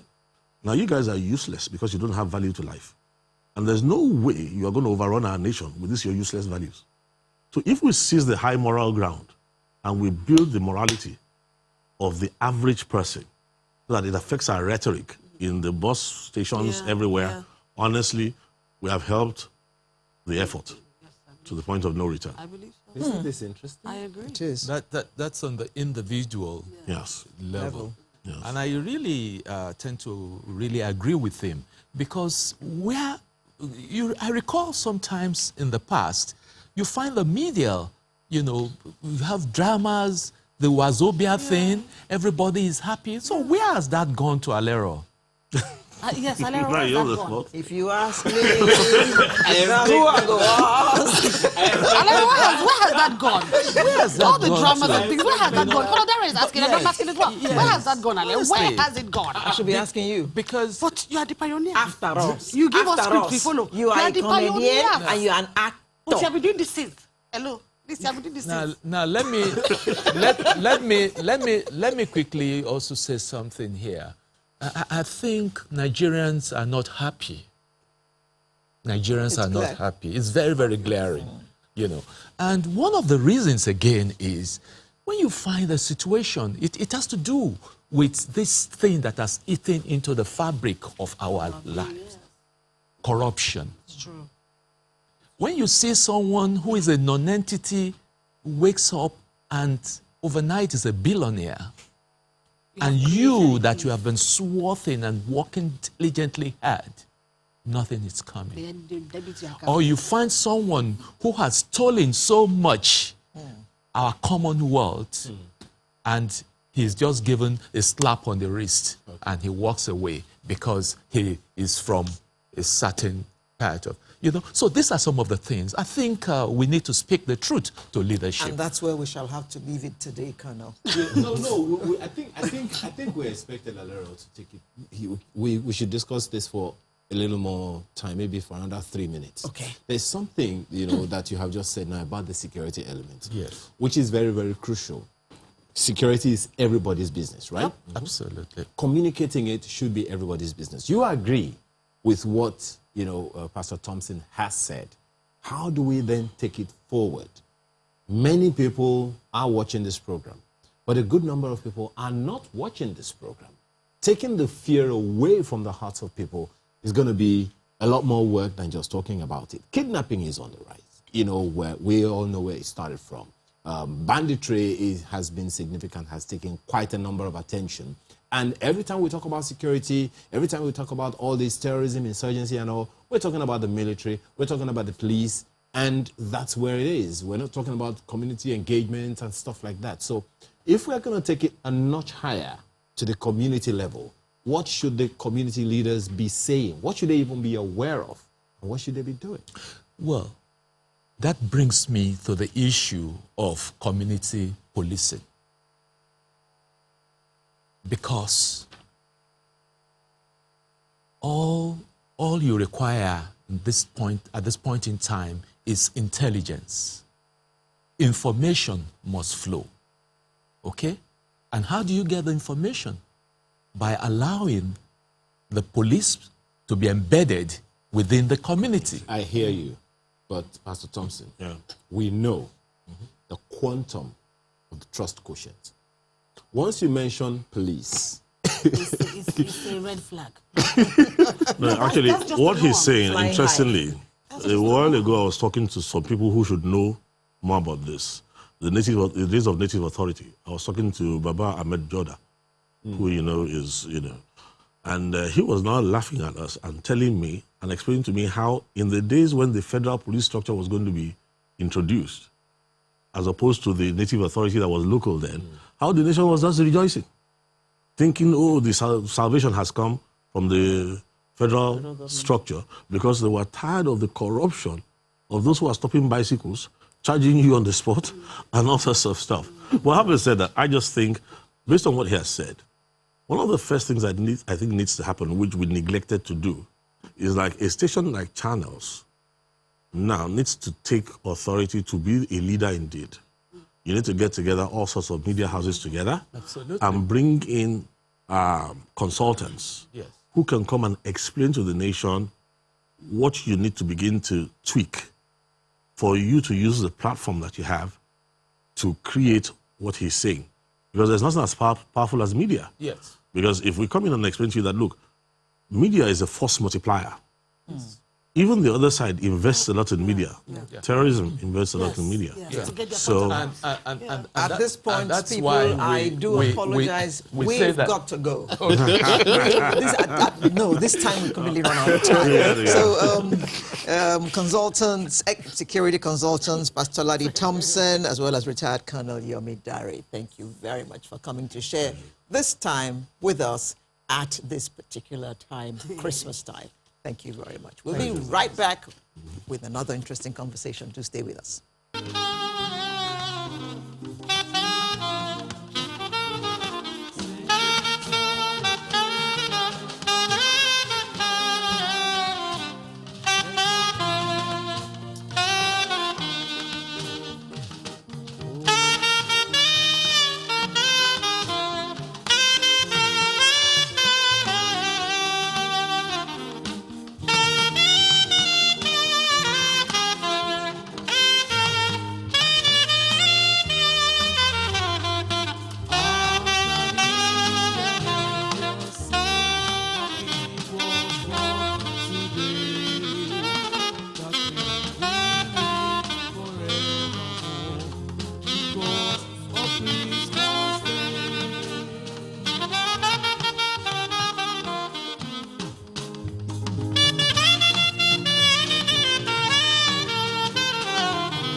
wow. And he's only 11 years old. And he's the bold one. Wow. Certainly bold. Wow. You know, you listen to that, you thought maybe it was a CD was playing, right? You know? She was busy dancing. It's amazing that it's such a young man. He plays like he's been doing this for a long time, and he's only been on this earth 11 years. Can you imagine? I think that's what talent is. Maybe someone downloaded the age into No, him. it was just, it's a gift. God just blessed him. Let's leave it there. God gave him a gift. Preach it, Pastor. You know. Well, there's Whoa. another set of people who are completely gifted to do what they have been doing for us all year long. The first we heard of COVID-19 was in December last year, or November, December last year. But the first experience of it in this country was February in this year. And it was like they were waiting for it because there was a good, quantum of preparation. Well, Dirty December that caused it. Dirty December. Dirty December brought it. So we want to first of all applaud all health workers, especially those that we have in the audience with us. Dr. Iohe Akase is an infectious disease specialist. Please keep the applause going. If you're here, just signal. Nurse Ekwase Israel, thank you very much for all that you've been doing for us. As well as Chika Onwama, a senior research fellow at NIMR. Thank you all very much. Let's see you guys. Let's see you. Thank you. Thank All you. that you have been doing. You should be But clapping another set of health workers to celebrate are with us on set here now. And we want to thank you also very much. Huh? I said I could have been a doctor. Yes, you could have. Somebody is chuckling out there. I could have been a doctor. I just biology and chemistry. Did what to you? My Fikemba was Fikemba. I failed with dignity. So I just said, no, let's try this. So You failed with dignity. Yes, but I'm a doctor of some sort. Doctor of? I bring joy, so I help heart. I'm a heart doctor. I bring down blood pressure. So I'm somehow a doctor of joy. Yes, a doctor of joy. DRJ. Hello. Dr. Alero Robert is a public health practitioner. Thank you very much for your time and thank you for being here. Dr. Oladak Kwashiabis, as well as Dr. Shalom Oni. We have to applaud you as well for all that you have been doing for us. Thank you. Thank you. But your conversation with us here this morning is to talk us through living healthy because, as you very well know, one of the things synonymous with this season is eating. Unhealthy eating. I don't even want to go the local way that we will talk about it. But so, all in the name of making merry. So eating healthy and exercising, important as those things are, how we take them on in this season. Why are you laughing? Sorry, you said take them on. Like it's a challenge. But isn't it a challenge? Because you must eat. You have to eat or survive. Hello. Okay. So you go now eat. Yeah. You just eat anything. It's for the season. Only for a short time. It's a couple of days. You take a cheat week, and just eat anyhow. You have seen one of them. Then after eating anyhow, you face the go and consequence. detox for 2 weeks Dr. after. You go and detox. That's one of your That's how you patients. do So please help me talk to her. I'm so. That's one of your patients. Actually, I must confess, I totally agree with Chioma on this one. Okay. It's for the season. Can I stand up? You can stand up and take a bow. Stand up and take a bow. However, and I'm sure everybody here will agree with me, the season only. Yes. So take a cheat week. Yeah. And this is what December is all depend on about. how much cheating you've been doing all year? That is the whole point. Yes. You see, a week of cheating is not going to do or undo what has become a lifestyle. Yeah. Okay. So now we can talk about eating as a lifestyle or eating for the season. And while I totally agree with Chioma for eating for the season, then we need to talk to some people about eating as a lifestyle. Dr. Oni, is the discipline part of it. Now, once you start to enjoy it, now, to take a pause, yeah, I want to corroborate what she actually said. Even indulging in this season will serve as a motivation for all your months and years of discipline. Because sometimes... You are assuming that there has been discipline. We are coming to that. Now, for those who have been actually keeping up to healthy lifestyle. Right. You need this season, to motivate yourself, to reward yourself. Honestly. And like she rightly said, a week, 3 days, 5 days is not too much. The carbs, the sugars, even for lovers of alcohol, little, and things like that. Emphasis on the little. A little, yeah. So, and after the season, you go back to your normal, lifestyle. Have you been a little? A little. Okay. A little. Okay. See, I cheat with my chest. I've tried this year. This year I gave them where I was giving them. I was planning and looking forward to December so that I give myself 1 week of hello, as in don't talk to me. Sugar, what are you eating? It's sugar. Yeah. What's that? I Rice. know. Food jollof. I'm on it with meat, animals of every sort. Lying one, lying down, all kind of animals. Hello. Then I have dessert. Hello. I'm gonna do it. Then I detox. So like around January 5th, I would think of detoxing.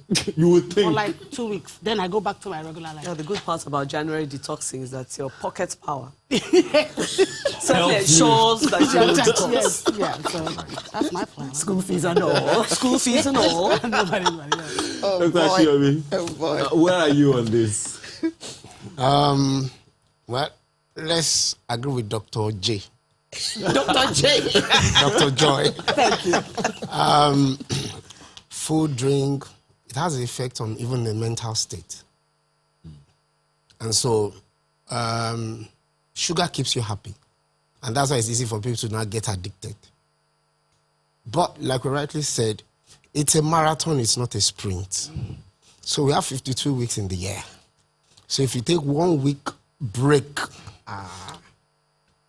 but let's remember what he said. If you have been doing it for 51 weeks, And then this last one. not the way we do it. You have not been doing it for 51 weeks, then you now add 1 week on top of the 51 bad weeks. Then you might need to pay. Now, it's like pouring water in a bucket. I swear by my chocolate. All year round. So, the amount of what you put in and what you take out determines how full the bucket will be. So, what you take in, food, drink, is pouring water in your bucket. Now, what you take out could either be exercise, sleep, and all that. So, if you don't put too much in, then your exercise will work. But if you put too much in to exercise it away, It's impossible. you can't catch up. The major thing that adds to those challenges are the input. Let Nigerians know that most times most people cannot keep up with exercising to keep the weight down. So it's essential that inflow be controlled. Yes. For 51, I like us to go out with something. Be disciplined for what? 51. Then you can qualify for Dr. J's 1 week of flying, sleeping, How many of and us, crawling all in animals. favor, say aye?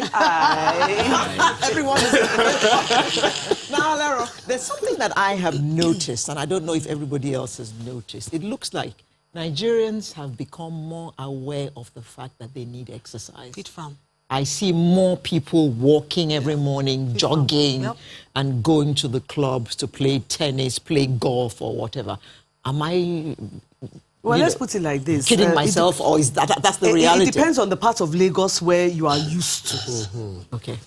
Because when you are looking at Lagos as a state in its totality, It's not the same. a good 90% of people, physical activity is their daily means of making a living. Yes. So whether they like it or not, They have to exercising. they are running along Yes. the bridge trying to Yes. sell one Yes. gala. Oriere. They are pushing the carts, Yes. either transporting goods to or from the market for somebody else, or collecting the refuse, or water. They've got a cart. Have you ever tried to push a cart full of those kinds of water? I don't want to So- imagine it. So for 90, am I being conservative, Dr. Entry- Ashiobi? Or should I entry take it to downfall- 95? downfall- Downfall. to catch it on the have run. you ever called Ojo Elegba straight? Wọ́n pẹ̀lú change o. It's energy. So for a lot of Lagosians, already the exercising. vast majority of Lagosians, physical activity, I didn't call it exercise. Did I call it exercise? No, I did not call it physical exercise. activity. Physical activity is a daily subsistence Lifestyle. lifestyle. They have to do it or they die. So Now we come to the 2 to 5%. Fit farm. Fit farm. Yeah. You know, the 2 to 5%, of which clearly you are a part. Sadly, I am not, but you are a part. Who now decide that you are a part? You are a part. Oh, you know, that Lekki link bridge. Yes. Long enough. It's good to see and be that seen. side. 1 kilometer. 1.25 kilometers. Yes. You are monks. It's good to see and be seen. But that does not really represent the lifestyle we're of talking the majority of Lagosians. Unfortunately, Dr. Ashionbi and I are together on this. We deal with what we call the bottom of the pyramid.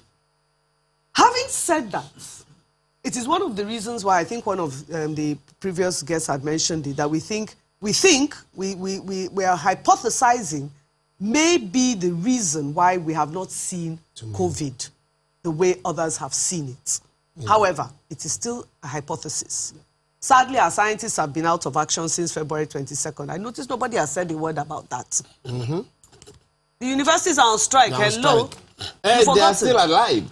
How do they work without laboratories? How do they work without their tools? Maybe he can do it. Maybe it feels like they do it in their house. Some doctors have come here and told us that there seems to be some inbuilt immunity. That's the hypothesis we're talking about. Because of the anti-malaria that we take. It's all hypothesis until it is proven. So it's the proof that we're talking about now. It's the proof that we need to find out. But however, diseases drive corona when it comes. They say, they'll enter you. They say, what's that? No, I'm not here now. Typhoid. This is the wrong place. Typhoid. Typhoid. They say, well done, sir, and they leave. They see typhoid. They see suffering. They say, poverty. Wrong address. Yeah. I'm not wrong here. Address. Wrong address. That's a wrong host. Please let me be going. They don't want that. So yes, Senior Alero, you are right about the exercise bit. Yeah, it's lately becoming a lifestyle, and it's also good because we're West Africans, we're black, we're hypertensive. Yes. Those three are in the same sentence. You gotta work hard at it. With a period at the end. So one of the most effective ways of getting your blood pressure under control, if you're a man and you don't want to go down the drug routes for obvious reasons, is exercise. Yeah. What about if you're a woman? Doesn't really matter. We've got our tricks. You will still get it. You will have hypertension, but you can, the antihypertensive drugs, we're good at that because we're good at applying makeup every day. And once you tell a woman that, think of it like your makeup, part of your makeup regime. Women are more disciplined. So the temptations are always there, not just for 1 week. They're more disciplined. Someone has sworn by her chocolate, so we can understand what I'm talking about here. Guilty as charged. But she's worked hard for it. Look at her. Well, I mean, I can see that, A little bit of sweet never killed anybody. You need sweet. Thank you. You need sweet. Never did. Don't look at me like that. Listen. Eat the chocolate and go. Why are you looking up? No, I'm just saying, it's weird for the fat chick to be saying, oh, sweets are okay. It's okay. Like, life is short. Hello. Which fat girl are you talking about? Oh, me, I claim it. No, don't worry. Don't worry. Big bone, plus size, lies, FAT. When you're in an exam, they say opposite of skinny is what? Fat. They don't say average or big bone or plus size. It's fat. Call it what it is. But as even though I am FAT, I'm also PHAT. Which is fat, pretty hot, and tempting. So it's okay. I love that. As I was trying to say... That's a new one on me. I'm going to borrow that one. Definitely. Wow. So, the temptation is always there. Let me ask you, Dr. Oni. The temptation is always there. On your street, you have 5 eateries, back to back, to back, to back. And you sample them all to know which one is healthiest for you. You have to try and know. You are very unrepentant, Chioma. Sample them all. Yeah, you just to know which one is healthier for you. Which one has a healthier food. Sorry.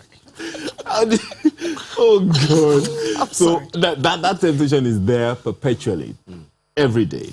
You cheat for a week, but the temptation is right there in your face every day.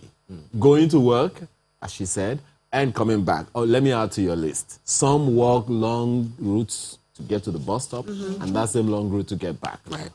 So, how do you manage that? Well, I think it starts with understanding who you are and where you are on the rung of the health ladder. I'm gonna pause you there, so to explain. When you say understanding who you are. Now, I like to approach health, individual health, as far as their basal metabolic index is concerned, because that is what determines whether, you have the optimum weight that, that's compatible with life. Because everyone has a particular weight he or she is supposed to attain. Right. And that is what determines several other things. So just one moment. You need to give us we have about 19 minutes. You're giving us a crash course right now. Many people don't know. We don't know what a BMI is. Yeah, exactly. I don't even know what my... Do I know? Wait, I think I know. It's high. But a lot of people, when we talk about it, because I've been on a journey, when I talk to people about you need to know your BMI, they say, what is that? The BMI I say, is Google it. the normal weight, the normal weight that you are supposed to attain based on your height. So it's individualistic. Dr. Oni, mathematically. A lot of people don't believe in this BMI because according to BMI, That's I'm overweight. how you counting it? How are you counting the BMI? I'm overweight. Maybe slightly. Yes. Maybe slightly. But until you assess it objectively, you may not know. Now, let me say something here. Because obesity, being overweight, is associated with some other illnesses. Like, Diabetes, blood pressure, heart disease, hypertension, heart disease, even arthritis, for the middle age. So, understanding who you are, first of all, will determine how you will be able to apply yourself to discipline. Because if you don't know where you are, you won't be able to look within and say, okay, this is what I'm supposed to do. For example, the temptations are always there. But when you know what you are the goal you are trying to attain, for example, you are overweight or you are obese and you want to cut down your weight and you have a certain number of kg you need to drop, then all the things that, your resolve, your willpower will be strong enough. Despite the fact that, you're having a lot of things, coming at you. Then also, you'll be able to put in a lifestyle or a plan or a program, that will help you to overcome some of these challenges or temptation. For example, those who are driving to work early in the morning and come back late in the night, you look for a way to have your dishes, look for a way to, to plan, prepare, because you already know where you are. So for me, knowing where you are and knowing what you need to get there will give you that willpower to be able to overcome the temptation and challenges that we see around. Dr. Roberts, I'll come to you, Dr. Ashebo. Dr. Roberts, what are those things people need to identify about themselves to know who they are? Because clearly, that percentage of locations you talked about, let's say that's a microcosm of the percentage of Nigerians all over the country. What are those things that should help them to know who they are? What are the things to look out for so that they can now determine what their lifestyle should be in terms of living healthy and all of that? Do you want me to give you a crash course in the little time we have left? Oh, it's yes. going to be a little difficult. You actually have 3 minutes. But basically, like Dr. Oni says, knowing yourself, you've got to know good diet. So should you be eating? And new research has shown that we should be eating from a wide diversity of foods. And my simple rule of thumb is cut out the processed sugar. Yeah. Cut out all processed sugar and processed foods as much as white. possible. I know all the food companies are going to be on my neck. White stuff. Now, The white so things. anything that contains processed sugar. So the things that do not contain processed sugar that are sweet, that you can indulge in, honey and fruits. Natural honey and fruits. So if you keep your sweet stuff more to that than to the, biscuits and ice creams and things that, and there are lots of hidden things, unfortunately, in this your fast food scenario that you created. There are a lot of hidden things that actually contain processed sugar that people don't think about. Yeah, and they don't even Pizza. know. Yeah. Whoever thought? I was shocked. Baked beans. Whoever thought? That contain hidden sugar. Tinned corn. And with so much natural corn. Really? What about natural sweet corn? If it's tinned, It's not tinned. Corn on the corn cob. on the cob. No, It's corn on the cob, fine. fine. But the one in the But tin the is sweet bad. corn. But the one in the tin has... no, But the sugar is a Don't major say industrial preservative. Yeah. I eat it It's a major industrial preservative. And so when food companies want to keep their food good and edible for a longer period of time, sugar and salt. But I rinse it. Let me just give Chioma some advice. I rinse it from the corn. Buy the one on the corn on the cob. There's so many farms. Sweet corn on the beautiful. cob. You can buy them. Yes, I can send you the links. Of removing the corn from the cob. You have to remove it. I put it in stoves. I don't, I just scrape it off the stove and put it in a stove. Easily done. Sweetheart. They only won't give it to you like that if you want it like that. Can't I rinse it from the tin? Just rinse off the sugar. So where were we? Chiga, we've got a long way to go. Thank God you are young. Your journey is long. Well, she's PHAT. That's right. She's going to remain pretty heart amazing. So, I'm learning. So that's the first thing. The second thing that I would say, rule of thumb, eat what we call close to the ground. So as many foods that are like what we call a single ingredient bar. 2 ingredients, gari and water. Very, very healthy. No long story about it. Then all our vegetable soups, whether they like it or not, they're good for us. Smashing. They're good for us. And all of them are single ingredients. Everything you add, except if you add a food cube, I won't call names. Except everything you add is one. So we eat very close to the ground. And you avoid all the, don't buy tins and packages as much as possible. Markets, hit the markets. The tomato that you are buying, you can see that the one that you didn't buy yesterday has started to spoil today. Good for you. Yes. That is what is better for you than the tinned stuff that, we don't know whether they tinned it in the 18th century. Exactly. Chicken. Eat chicken that was alive yesterday, or at least this morning. Fish, the one that they caught with the net. Is strong. You don't have to be buying the tins and packaging, The beef, even if you walked from north to south, it's still better. That means it was healthy to get to south. To get to the south, it was healthy, instead of the tinned corn stuff that they sell. So these are the simple rules of thumb. And you'll find that because the majority of Nigerians, like you quite rightly said, eat like that. There's very little inflammation that is growing in their body. Which means that they've got very strong, that's what keeps your immune system strong. And you need something sweet. Oranges, mango season is about to land. Some nice mango date season. Syrup if you need something. Pawpaw, What did you say? Date syrup, like dates or honey date. Dates, not date syrup. Not like using actual, dates, not but date syrup. You can make the local one, like with actual, with the date. The it's fruit not itself. Processed The fruit, yes, the fruit itself. Like you soak I it totally and agree. you blend it and you make your sweet. And you can bake with it. You can do whatever. Yes, you you want. can do a lot with it. So And it our comes natural out like honey is looking like honey. fantastic. Yes, And you can bake with it. You can do whatever you want, or use bananas for sweetening. Well, part of the things, Dr. Ashinobi, that a number of people that will come to mind, about this, is that I don't know why you're looking at me like that. Okay, for you Is that I have stopped looking at you. is that a good number of people will say living healthy is very expensive. It kind of is. Vegetable from the market. Look at her. Eba.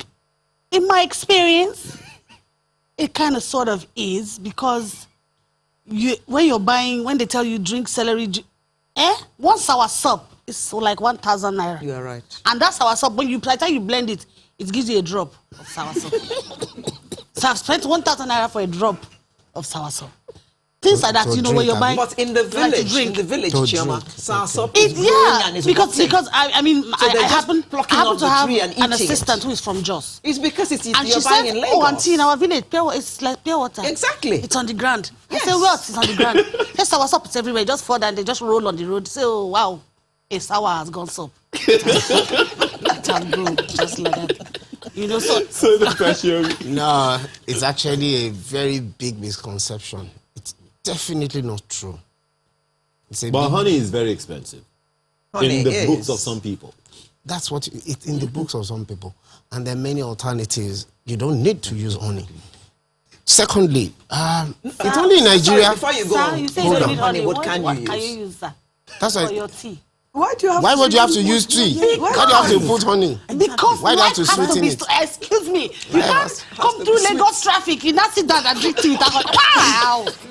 Life is hard enough outside. It's not compulsory. No, life is hard Okay, enough so- outside. What do you use it? Hello? Actually, honey is not. If you are going to the drink big Uh-huh. expensive That's supermarkets where I'm going. and the bottles and the fancy packaging, Yes. fine. 5,000 But you have, if That's you where have your I'm going. Yabasira who Exactly. knows that you like honey and sour soup, and she tells you that, Auntie, I have one brother who has a boss. When he's coming from the village, should he bring for you? From Kaduna for somewhere, Yes. the way they have good You honey. don't Yeah. even need to go to Kaduna. That's what she said. Yes. 90% of us visit the local markets. Go there. Is They there? have honey. It's there. They It's have cheaper. You have to pay for the AC if you want to go to the AC mall. It's true. Oh. Exactly. That's just the challenge. They, see, the studio grants are agreeing. So, if also you want to agree that get you the need to packaging, sweeten your tea. packaging, They the know. branding. you have to pay for the branding. Yes. That's if you have to pay for 1 kilocalorie of vegetable or 5 kg. After they weigh it on a scale, you pay for that too. But go to Mushi or Ujuelegba or Onyigbo or what about my side? Ajegunle or my 12. But you know, like, They're not weighing it because for you. there are people who A like, there are bunch is people who, I know 200 people naira. who love going to the market. They love to go and see things and see what the market has every new period. I'm not one of those people. Yeah. I don't like shop, like I literally, I hate So it's empty easy. market. Thank God you are not one of them. Just go on Instagram. Somebody will shop for I you. know, my that's 12. what I do. And, but you can find what you want. You can find local produce, Yeah. people who Yeah. have made a living Yeah. of bringing Bring- things from exactly. the north. So it's the same So thing. you can find what you want and not have to go to the So it's market, not, which it's I not love. that way. Now, the other thing about From the my house. thing that we're talking, knowing yourself, is I think Nigerians should go away with a bit of numbers and very simple ones. For males, if you're, just use a tape rule around your tummy, around your navel. If it is more than 41 cm, if you're a man, No, 41 inches. 41 inches, 90 if you're a man, be wary. And if you're For a woman, woman, 39. 39 Now, yeah, inches, yeah. yeah. You are nowhere near this. No, well, you're not there. You are So, nowhere so near. You are not, these you are not. numbers go in hand with also the BMI. I usually don't talk too much of the BMI because people forget and they don't like to calculate. So wait. the easier one is just take Dr. a tape rule. Shiambi, somebody is calculating already. No, there's no to calculate in tape rule. No, I'm just thinking because Obioma is available. Just call No, in Obioma, they will fact, I help can you. give you a very 39. simple one my sister gave me. Yeah. Take a piece of string in one Yes. hand and stretch stretch it it across round. your body Chest to like the this. other hand like this. Yeah, that's your height. Really. No, that's your Yeah. Then do it into Double two. it into two. Cut And then it, if you put can it go around. around your waist, Then you're you're all good. right. Yeah. Very simple. case. so if it doesn't go Yeah. out, Then Do you have that work with a to do. piece of You have string, work to do. Double And it, it should go and around then your it should go waist. around your Yeah. waist. Now, Once it can go around your waist, you're good to go. You want to Second ask a thing- question? yes, please. Excuse, I need to ask. If you are, and because when you are maybe, if your significant other do like a bit more, you understand? Has weight and More A flesh. bit more stuffs, you know? a bit more. Stuffs. And so long as you're getting the physical exercise that, Yeah. So that if goes with that it. goes with it. So even Yeah. if you No, look if at he likes a bit more, you Because know, my waist then size you might have not to be be ready 39. to do the physical activity. No, you do the physical exercise. if I do my walking, go to gym, Action, and my yes. waist might not be 39. Yeah. It's Yeah, okay. Do you agree? That's right. You can do more 41, exercise. 42, we can be walking with 42. No, you can do more exercise with the significant others. Okay. Yes, No, so So it long helps as you do the you. exercise Yeah. because together. they might not want you to lose too much of it. They like it. You They will understand? help you to like keep it. it Yeah. down. Let's go pari-pari. They like it. Yeah. That word. Now, the Exercise second must Because now if thing, you're happy. yeah, Measure it. yeah. The second thing I would like us to go away with is Just ask. what minimum exercise would be okay and good That's the enough. one I want to know. That's without going to the gym or the. Yeah. So, Just you can Or be your letting house. link bridge. yes, anywhere you are and it's safe. Even if it's possible around your compound, you can do that. 30 minutes of fast walking 3 times a week. Very simple. Only 3 times. Minimum. That's the minimum. Yes. If you can do It's a more. lifestyle. No. They don't do brisk walk. There's a difference They between stroll. brisk walk They stroll. and we Stroll are making just a walk. leisurely Strolling. going or Have what you they seen do. somebody who is late going to work before? No, That they, is brisk walk. they don't do that for. See, they don't do it that for to- 30 minutes. See, let's say you're in your house, then you take an okada. It takes you to near the bus stop. Then you run 10 meters. Then you climb on the downfall. Burning calories. Then from there, you do another 2 meters to get on the okada to get to your work. All you have just done briskly is just 3-4 minutes. So you are still left to 26 undone. So don't take that first Okada. That's right. Walk small. Walk fast. Walk fast from your house to the bus stop. See, you have started though. You will now, this fasting is getting to you. It's hardship. I don't like hardship because So, life is hard. if you're able to do that, it keeps your heart going. Exactly. It burns some of the calories, not everything to make you like pashandio. It's just to ensure that you are not likely going to develop the heart disease, the diabetic, the hypertension. Now, for those who have smartphones, though very few people, I mean, we've talked about the general because they might not have smartphones. Just download maybe so something many like things. So many Google Fit. It's there. Even the WHO recommendation is there. Yeah. So it helps you check how well you're doing in that exercise every day and every week. Dr. Roberts, let me ask you this, so just so that both our studio audience and the public is aware. I perceive that there are some medical conditions that are peculiar to people of certain ages. What are those? And what are those ages? And what are those precautions they need to take from now going forward? Very good question. I shall stick to those that are of, I would say, common or garden prevalence. Hypertension is one. Silent killer. And there's a reason why it is called silent killer. Headache is not a symptom of high blood pressure. Please. Headache is not a symptom of high blood pressure. The highest blood pressure, the person is relaxing and laughing and generally having fun. And drops dead. Overweight is not necessarily a symptom. Let me tell them. It's not necessarily a symptom of high blood pressure. So high blood pressure, the only way to know is to constantly get a checkup. Measure it.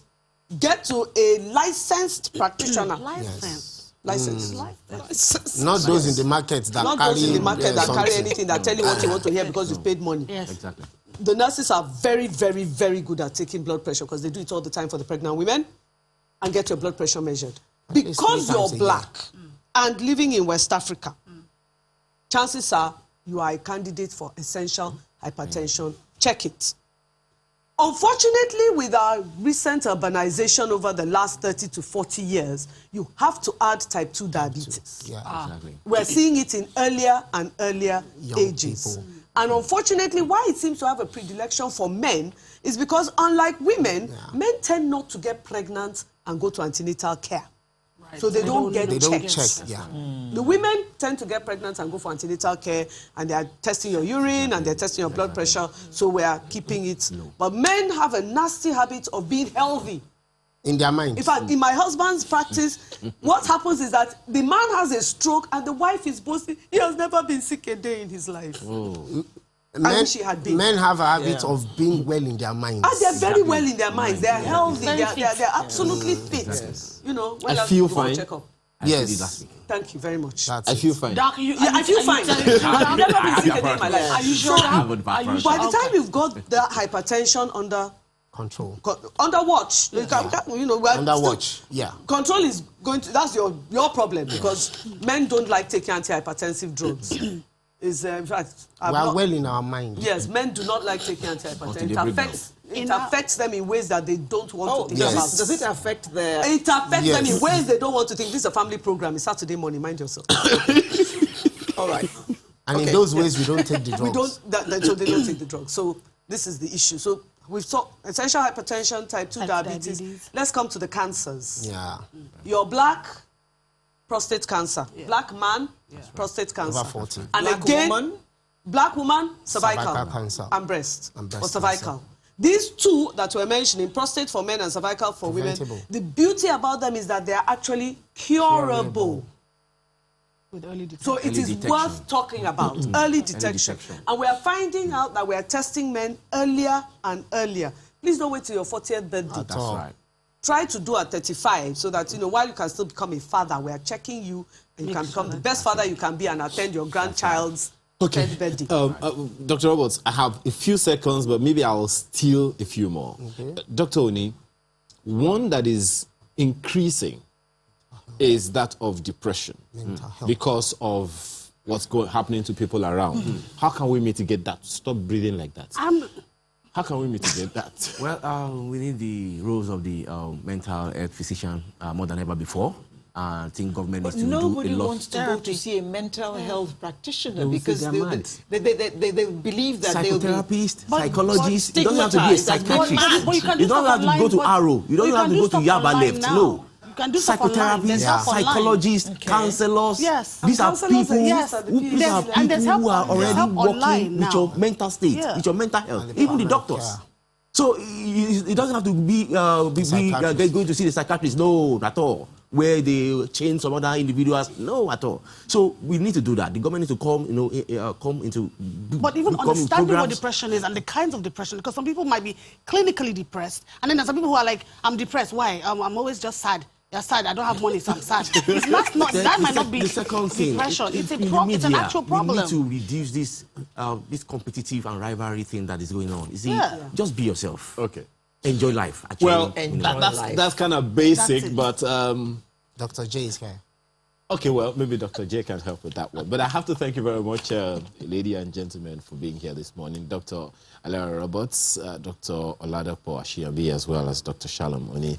They are all public health practitioners, and we celebrate you. Please help me celebrate them as well as all of the health workers that have been intervening for us in this nation. Thank you so much. Among them are Dr. Akase, Nurse Israel, and Chika Onwama. Thank you all very much for what you do for us in this country. We really appreciate you. Thank you. Sunrise is back in a moment. Do stay with us. Thank you very much for staying with us, those of you at home and our studio audience. Thank you for being here today on this special occasion of our special Christmas edition. Do give yourselves a round of applause so I can know that you're all really with us in mind and body. Thank you very much. You know, back in time, if you saw a hall with people sitting spaced out like this, you know, it looks like they're not they didn't turn up. People didn't come to that event. Oh, dear God. But it's the new normal now. You can't have an event and people are sitting right next to each other. Things are so different in the world these days, and we all just have to get used to it. And like one of our guests said, he says, okay, the first wave comes, tens die, the next wave, hundreds and thousands, and then by the next wave, millions are dying. We don't want it to get to that stage. We need to pay attention and do what we have to do so that we all can have a healthy, full life. Absolutely. That needed to be said. Yes. Right. Now let's look at inspiration for a new beginning, the year 2020.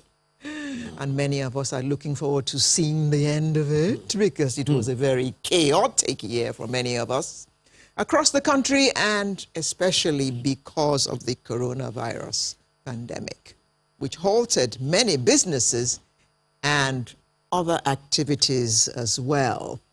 As the new year beckons, some are yet to draw inspiration for a new beginning. And why are we here? We're here to help them. And to help them, we have Mr. Emmanuel Dania, who is a nation-building enthusiast, as well as Professor Abiola Awoshika, who is Chief Executive Officer of Oasis Education. Good morning to both of you. Good morning. And of course, we still have with us Doctor of Joy. Dr. J, a.k.a. Chiga, a.k.a. Chama Mera, a.k.a. Bringer of Love and Life and Laughter, a.k.a. See, you stick with me, you'll be all right. Let's go. And she's also PhD. MNI, CPD, QRT, all of that. I'm sorry. Are you done? I'll just give myself titles. Oh, someone just said OPC. Sopa. OPC, yes. As well. As well. Oh. I'm sorry. Sometimes I actually ask myself, is this woman normal? No, she told you from the beginning. But you've known I'm not well. This not wellness pains me. I'm sorry. I don't want to be sane. My madness is okay. I'll leave it like that. It's the new normal. Oh, really? Oh, God sent you. Look at it. Explanation. Mr. Daniel, please. So, we are almost at the end of a very challenging year. There's no, I mean, we've recounted all the various things that have happened to us this year. But we thank God we're still standing. Because of what has happened to us, we're looking forward to the future. Some of us with trepidation. What kind of advice would you give us as we look forward to 2021 in light of what is behind us? I think 2020, we all came into 2020 not expecting what we saw in 2020. And if you look back from the moment we started to come into knowledge of this pandemic, I think it's given us enough time to learn to prepare better in 2021. The pandemic would not end at December 31st. It will be with us for quite a while because we're talking about mutation. We don't know to the extent to which this is, but we know that we're in a season where we have to begin to see this as a way of life, a way that we need to adapt. But the advantage for 2021 is that it gives you, from what you've experienced in 2020, it makes you better prepared for 2021. So do we continue with the guidelines that the health has given to us? It's important. I've been listening to all the speakers. It's very important that we're very strict with this. You know, one of the things you find in this part of the world is it's easy for you to find someone, you just assume this person can never have COVID. There's no such thing as that. Everyone in this room at some point in time must have had COVID without even knowing because we're not running consistent tests for us to know. So it's a way of life. But the more importantly is that it is not really about whether you're going to be infected. It's about whether you're going to infect someone else. So take responsibility, ensuring that if you're not even careful for yourself, be careful for others. I think that's a very solid way to look at it. You're not protecting yourself for yourself. You're protecting yourself for someone else. Because if your own body system could take it, how do you know that the body system of the other person can take it? And that really is a very, very, very good way, strong way actually to look at it. But how easily will that kind of message get around? But I think we've had this message going around even before now, even though a lot of people don't listen to it. When you're told to wear a mask, it's not because of you, it's because of other people. Right. But the way we would get it around, though, is if, and I hate to say government. I don't want to say, you know, the government for everything, you know, because we know the government cannot do it alone. So maybe we start with our churches, we start with schools, you know, people knowing that, okay, you love your grandma, you love your brother, you love your sister. So why don't you wear a mask for them? Why don't you do it for them? So it's a way to show love, absolutely, because this disease knows no bounds. And we know some people have been said to be more prone to it. Now we're finding that, you know, infants and young children are even, you know, getting COVID in some other parts of the world, maybe not in Nigeria. But so if we know this is the case, then we need to protect others by wearing our masks. Now, Prof, in the course of 2020, some people have lost loved ones. And 2021 is almost upon us. What kind of advice would you give them? Because you do want them to pick up the pieces and move on. How would you tell them, and what would you tell them to be able to get them to, well, it has happened, so pull up your knickers, my friend, and go ahead, face life? No, maybe I wouldn't say it that way. Well, but that would be what was in your mind. Really, it's, you know, what you want to give them is hope. Yes, you've lost a loved one. Yeah. You're never going to see them again. But there's a reason you are still here. Yes. And so that means you have work to do. And whatever work that, God has laid in your path for you to do, then you've got to fulfill that destiny. And so you encourage them, you love them through it, and you help them pick up whatever they need to. I think someone said here earlier that, I think it was Miss Chi that said, Dr. Joy. That Dr. Joy said, all die and die. We are all going to die. And you don't know how you're going to die. But because this person left before you, does not mean that brings an end to your life. And so you pick up the pieces and you make the changes you need to make and you move on. Two things are at stake. Now, we've talked about this a good number of times, Alero, and that is lives and livelihood. You have talked about the loss of lives. Let me take you, Mr. Daniel, on the people who have lost livelihood in this outgoing year. What hopes are there for them in the year that is ahead? Given that clearly their livelihoods in this year have pretty much evaporated simply because of the pandemic. Now they're facing another year ahead of them, 2021. They had high hopes in 2020. And as I said before, we all said Happy New Year when this year began. They're going to say Happy New Year when 2021 begins. How happy, how confident will they be able to go into that year? That's a question, isn't it? I think that's a very good question. And just to piggy on the back of what Prof said, and I don't think there's a difference between the person who's lost livelihood and the person who's lost a life. Look, no matter how much we want to be able to encourage people who've been through that, one thing is key, is that we all have a responsibility to love on people who have gone through this tragedy. You don't grow in isolation. This nation has to begin to see the strength and the power in being together. And that's what the message is how do we, because if you look at COVID, the pandemic, I remember that my personal experience, I was in London when the government was trying to shut down the borderlines. And I had to rush back to Nigeria just in time. And I remember that NCDC took my contacts at the airport. And I want to mention this. Many times we talk about the government fails in certain areas, but I'm one of those who will say where they do right and where they do wrong. They carried out, NCDC official called me every day through my isolation, from the day I came down from the plane. Wow. Someone was calling me every day to check temperature, check whatever it was, for the duration in our isolation.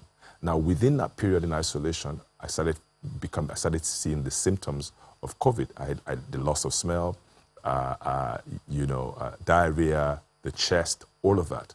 But I had a mentee who had woken up at 3 a.m. in the morning of the night that I arrived to say she just had a leading that she should send me some of this, the immunity boosters and high alkaline water. Now, I just thought it was a good thing for me to be able to drink those things in preparation, not knowing that I actually had the COVID in. And it was in the plane, because we did the contact tracing, and everybody I was with in the UK, nobody had it. It was the plane flight coming here. But this is the thing. While I was going through that experience, the interaction with my wife at the time was she mentioned something that struck me. And that was the people who are going to be locked down outside, what would they do? The people whose livelihood is about going out every day, what's going to happen to them? And instantly, that just stirred thoughts in my mind. And I started, creating, and I started talking to a couple of people. And we set up an initiative called the Project ARC Initiative. When we set this out, we thought, look, let's just raise 20 million naira. 20 million naira to be able to make sure we put palliatives. And the concept wasn't that, we wanted to do something government wasn't doing. But we knew that government does not have the capacity to cover all. So we started to say, let's get private citizens to be involved in this. And let's partner with the government and help bridge the gaps. But we carried out such a transparent system. How much we collected, how much was spent, where it went to. From 20 million we were meant to we raised over 50 million within that period. And it was simply because people could see the transparency in how we were giving to different communities. And we were active, we were active in making sure that was. And what struck me out of that was simply the power when Nigerians come together, united to build together. We're going to build our lives together by supporting each other. So for people who have lost lives, your neighbors, your friends, you have a responsibility to support them through this time. It's difficult. For those who don't have their jobs, they've lost, it's all coming together to help rebuild. You see, if I give 5,000 naira times 1,000, I have raised a lot more money without any burden whatsoever. I think the pandemic, what it's done for us as a nation or as a world, is to bring us back into that point where we can see that we can't live in isolation anymore, that we're stronger together than being apart. And so that's, for me, is something that is very critical, that Nigerians begin to awaken to the fact that my strength is not in what I have.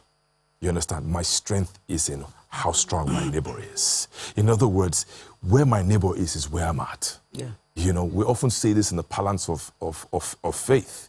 An anointed man of God, you understand, is only as strong as his wife. If his wife is not as equipped as he is, he's done. Or husband. Yeah. Or vice versa. Yes, or the husband, yes. Either way. But the key thing is that we have to understand that our responsibility is to support and protect one another. Okay. And that is how we're going to be able to get ourselves and navigate ourselves out of this. Prof, let me ask this. We have had, this segment is about inspiration for a new beginning. Most certainly, January 1 is a new beginning. We have had a good number of insecurity challenges in this year, and a number of them seems to be evolving. It's a new strain of virus we're talking about now. There are different strains of insecurity that we seem to be having now in the nation as well. And, maybe a lot of it isn't happening in the South. Maybe some have happened in the South that have kind of dissipated. But what we're having in the North is really significant. Piggybacking on what he said about being our brother's keepers, taking ownership of everything that is happening in the country. How do we even begin now to give hope to many people who have been victims of all kinds of challenges of insecurity?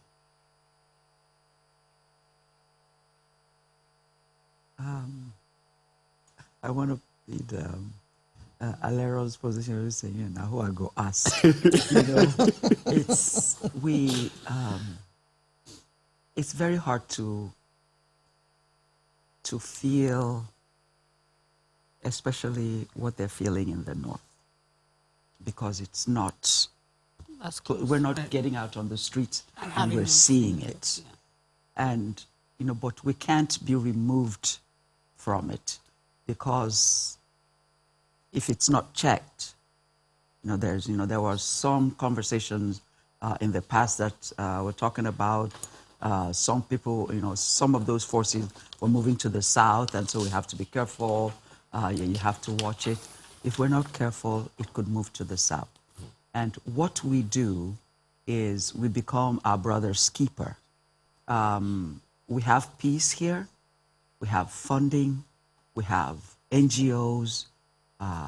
Many of those go up to the North and still, face face the insecurity. I belong to several groups that we contribute funds, to send to people in the North. They need love, they need money, and they need care. A lot of those displaced peoples, what do you call them? IDPs. The IDPs, those camps. They would take any form of resources. The children are not in school. The mothers are not being fed. So whatever it is that we can do, wherever we are in the country, they are feeling the brunt of it. And we need to gather our help ourselves and be of help to them. The government cannot do it alone. Yeah. So whether it's churches, you pick an organization up there or an IDP up there, and you make funds available, for them. And I think, I'm sorry, I was going to just say, add that just like Mr. Daniel said, I think that a lot of times when people hear the term NGO or an organization, a lot of times people don't want to contribute because of the lack of transparency. So I think it is absolutely necessary that when you see a process from beginning to end, you see money come in, you see where the money is going, you see what the benefits of said monies, so that the next time somebody wants to give, they're like, okay, at least I know how this is going to happen. And I think that's the lack of transparency, because there are many NGOs that spring up all of a sudden, and people contribute money, and then you're like, where did it go? You know what I mean? So transparency is important, and it's a fact that we all need to sort of like have in our heads. And that if we are people, we are responsible for each other. So we should be responsible for each other. So to make sure that the next man is doing okay. If he's doing okay, then I'm okay. But we don't even have that mindset. Just to, it's important to note that many times you always hear people say, we need money. We need money. Money is not the first thing. Service is the first thing. Value is the first thing. There has to be a disruptive system in the NGO system. There has to be transparency. We have to recalibrate the way we do things. You can't complain government is in a state and even the private organizations are not doing, or you're not holding themselves accountable and transparent. We need to be able to show government how to do it differently. And I think that's where it starts from. The ability for you to begin to set certain systems in place that would create credibility and transparency. Nigerians are very generous people. But they want to be able to see that their money is going to a place where it's supposed to go. Staying with you, Mr. Dania. January 1, Happy New Year. And while we're saying Happy New Year, we're thinking of the way we want our lives to go in that year, and we're sitting down and we're making resolutions. But many of us, by January 5th, are already breaking our resolutions. What advice would you give us regarding how to keep our resolutions, even though it is to ourselves? Well, without COVID, I probably would have said that this is a question that perhaps can't be answered by anyone because every individual has his own. But COVID has taught us something, that life is uncertain. The certainty you have is a consistency to which you create discipline around yourself and around your family. One of the key things that we've seen for those of us who are of faith is that God expects you to govern yourself as a person. Govern your family, govern your community, govern your city, govern your nation. That's a sequence.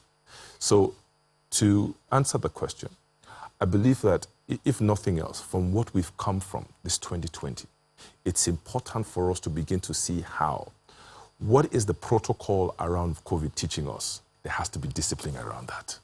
You can't just be careless about it. So everything you're seeing is, whatever you're doing is doing well. Do it well. You've been talking about health. If you don't keep, Chigo, if you don't maintain, yeah? Seriously. To the point. Do you understand? It's important. It is. That at the end of the day, you get the results. It's important. That is seen. So New Year's resolution, I just believe that we don't take for granted the fact that we're alive. Because none of us here is better than the people who've passed on. Each day, I've lost quite a number of close friends and families and in the last year. Up until 2 or 3 days ago, I just heard another news of a young man who just passed on. But we need to take into cognizance the importance of the season that we're in, and that it's important for us to be very disciplined in the way that we approach what it is that we're approaching. So the question is, what you're deciding for the year, right? Make sure they're practical.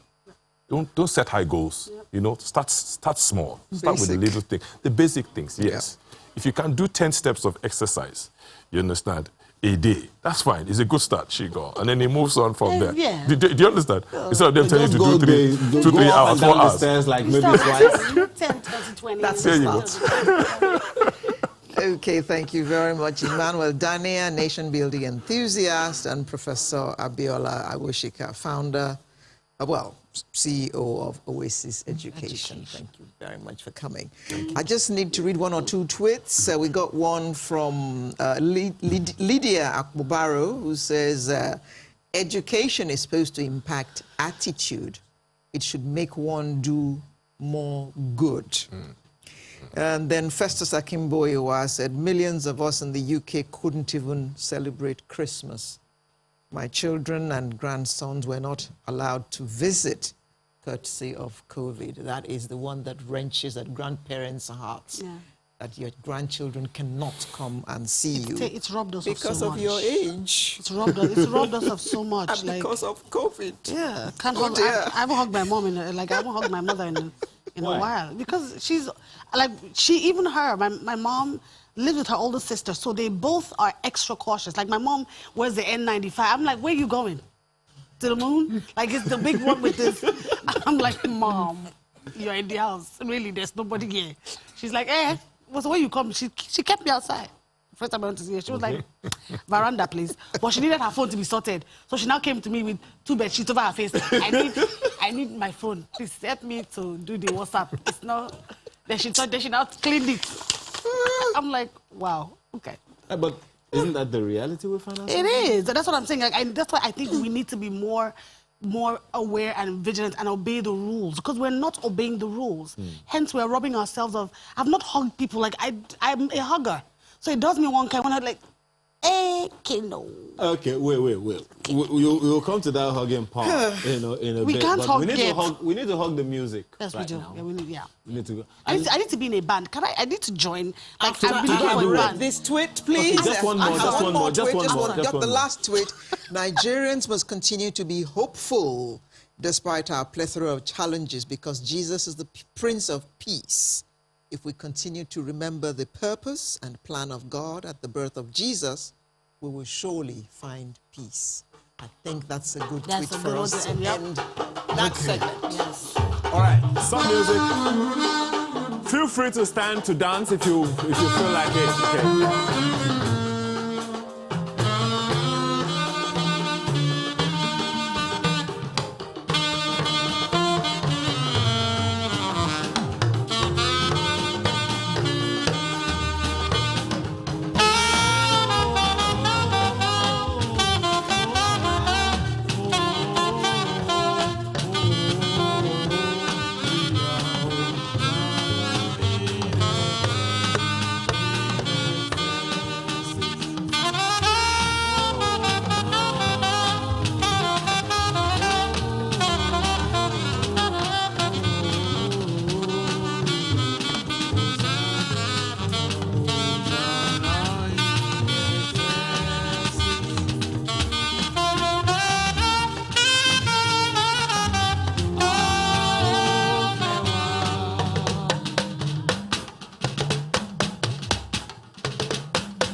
it down a little. Well, this fun is not ever gonna go anywhere, soon. But we have to thank all of you very, very much. The bold one, you've been doing this for how long now? 7. You've been doing this since you were 7. Grandmom, that's a message for you. Okay, and what did you I think he was about the size of a saxophone at 7, probably. At 7. And what was He your was own little. size? I'm just saying, he was little. So it's more brief. He's little? He's that little? For No, 11? he was, you know what? He has been doing good. And ladies and gentlemen, please a round of applause for the Traddles. Thank you very much. And so many people have joined us. As you can see, we have a cake right in front of us. Very big cake. And to celebrate and to thank our health workers again, let me invite Dr. Alera Roberts to come and join us in cutting this cake, as well as Dr. Oladapo Ashiyanbi, just to say we appreciate all the work, all the sacrifices, all the efforts of their own lives as well that they have contributed to ensuring that we are all safe and sound in this nation. So thank you very much. So I think I'll leave that to the ladies. All right, Alero. Leave to the ladies to cut cake. Alero. Okay, the bold one, you want to join us as well? No, come with yourself. Come with yourself. I'm right here. Whose hand on it? Thank you, Dr. Joy. The bold one, put your bold hand. Right, so Merry Christmas, everybody. Everyone. Should we count or something? Should we count or it's already cut. Okay, can we just spell joy just to start afresh? Okay, all right then. Give me a J. J. I didn't like that. Give me a J. J. Give me a O. And give me a Y. I know. What does it spell? Joy. Hey. Good job. So, wow. Well, I'll lick it. Yummy. All right, keep on, man. Have a wonderful rest of your celebration. That's sunrise for this year. See you next year.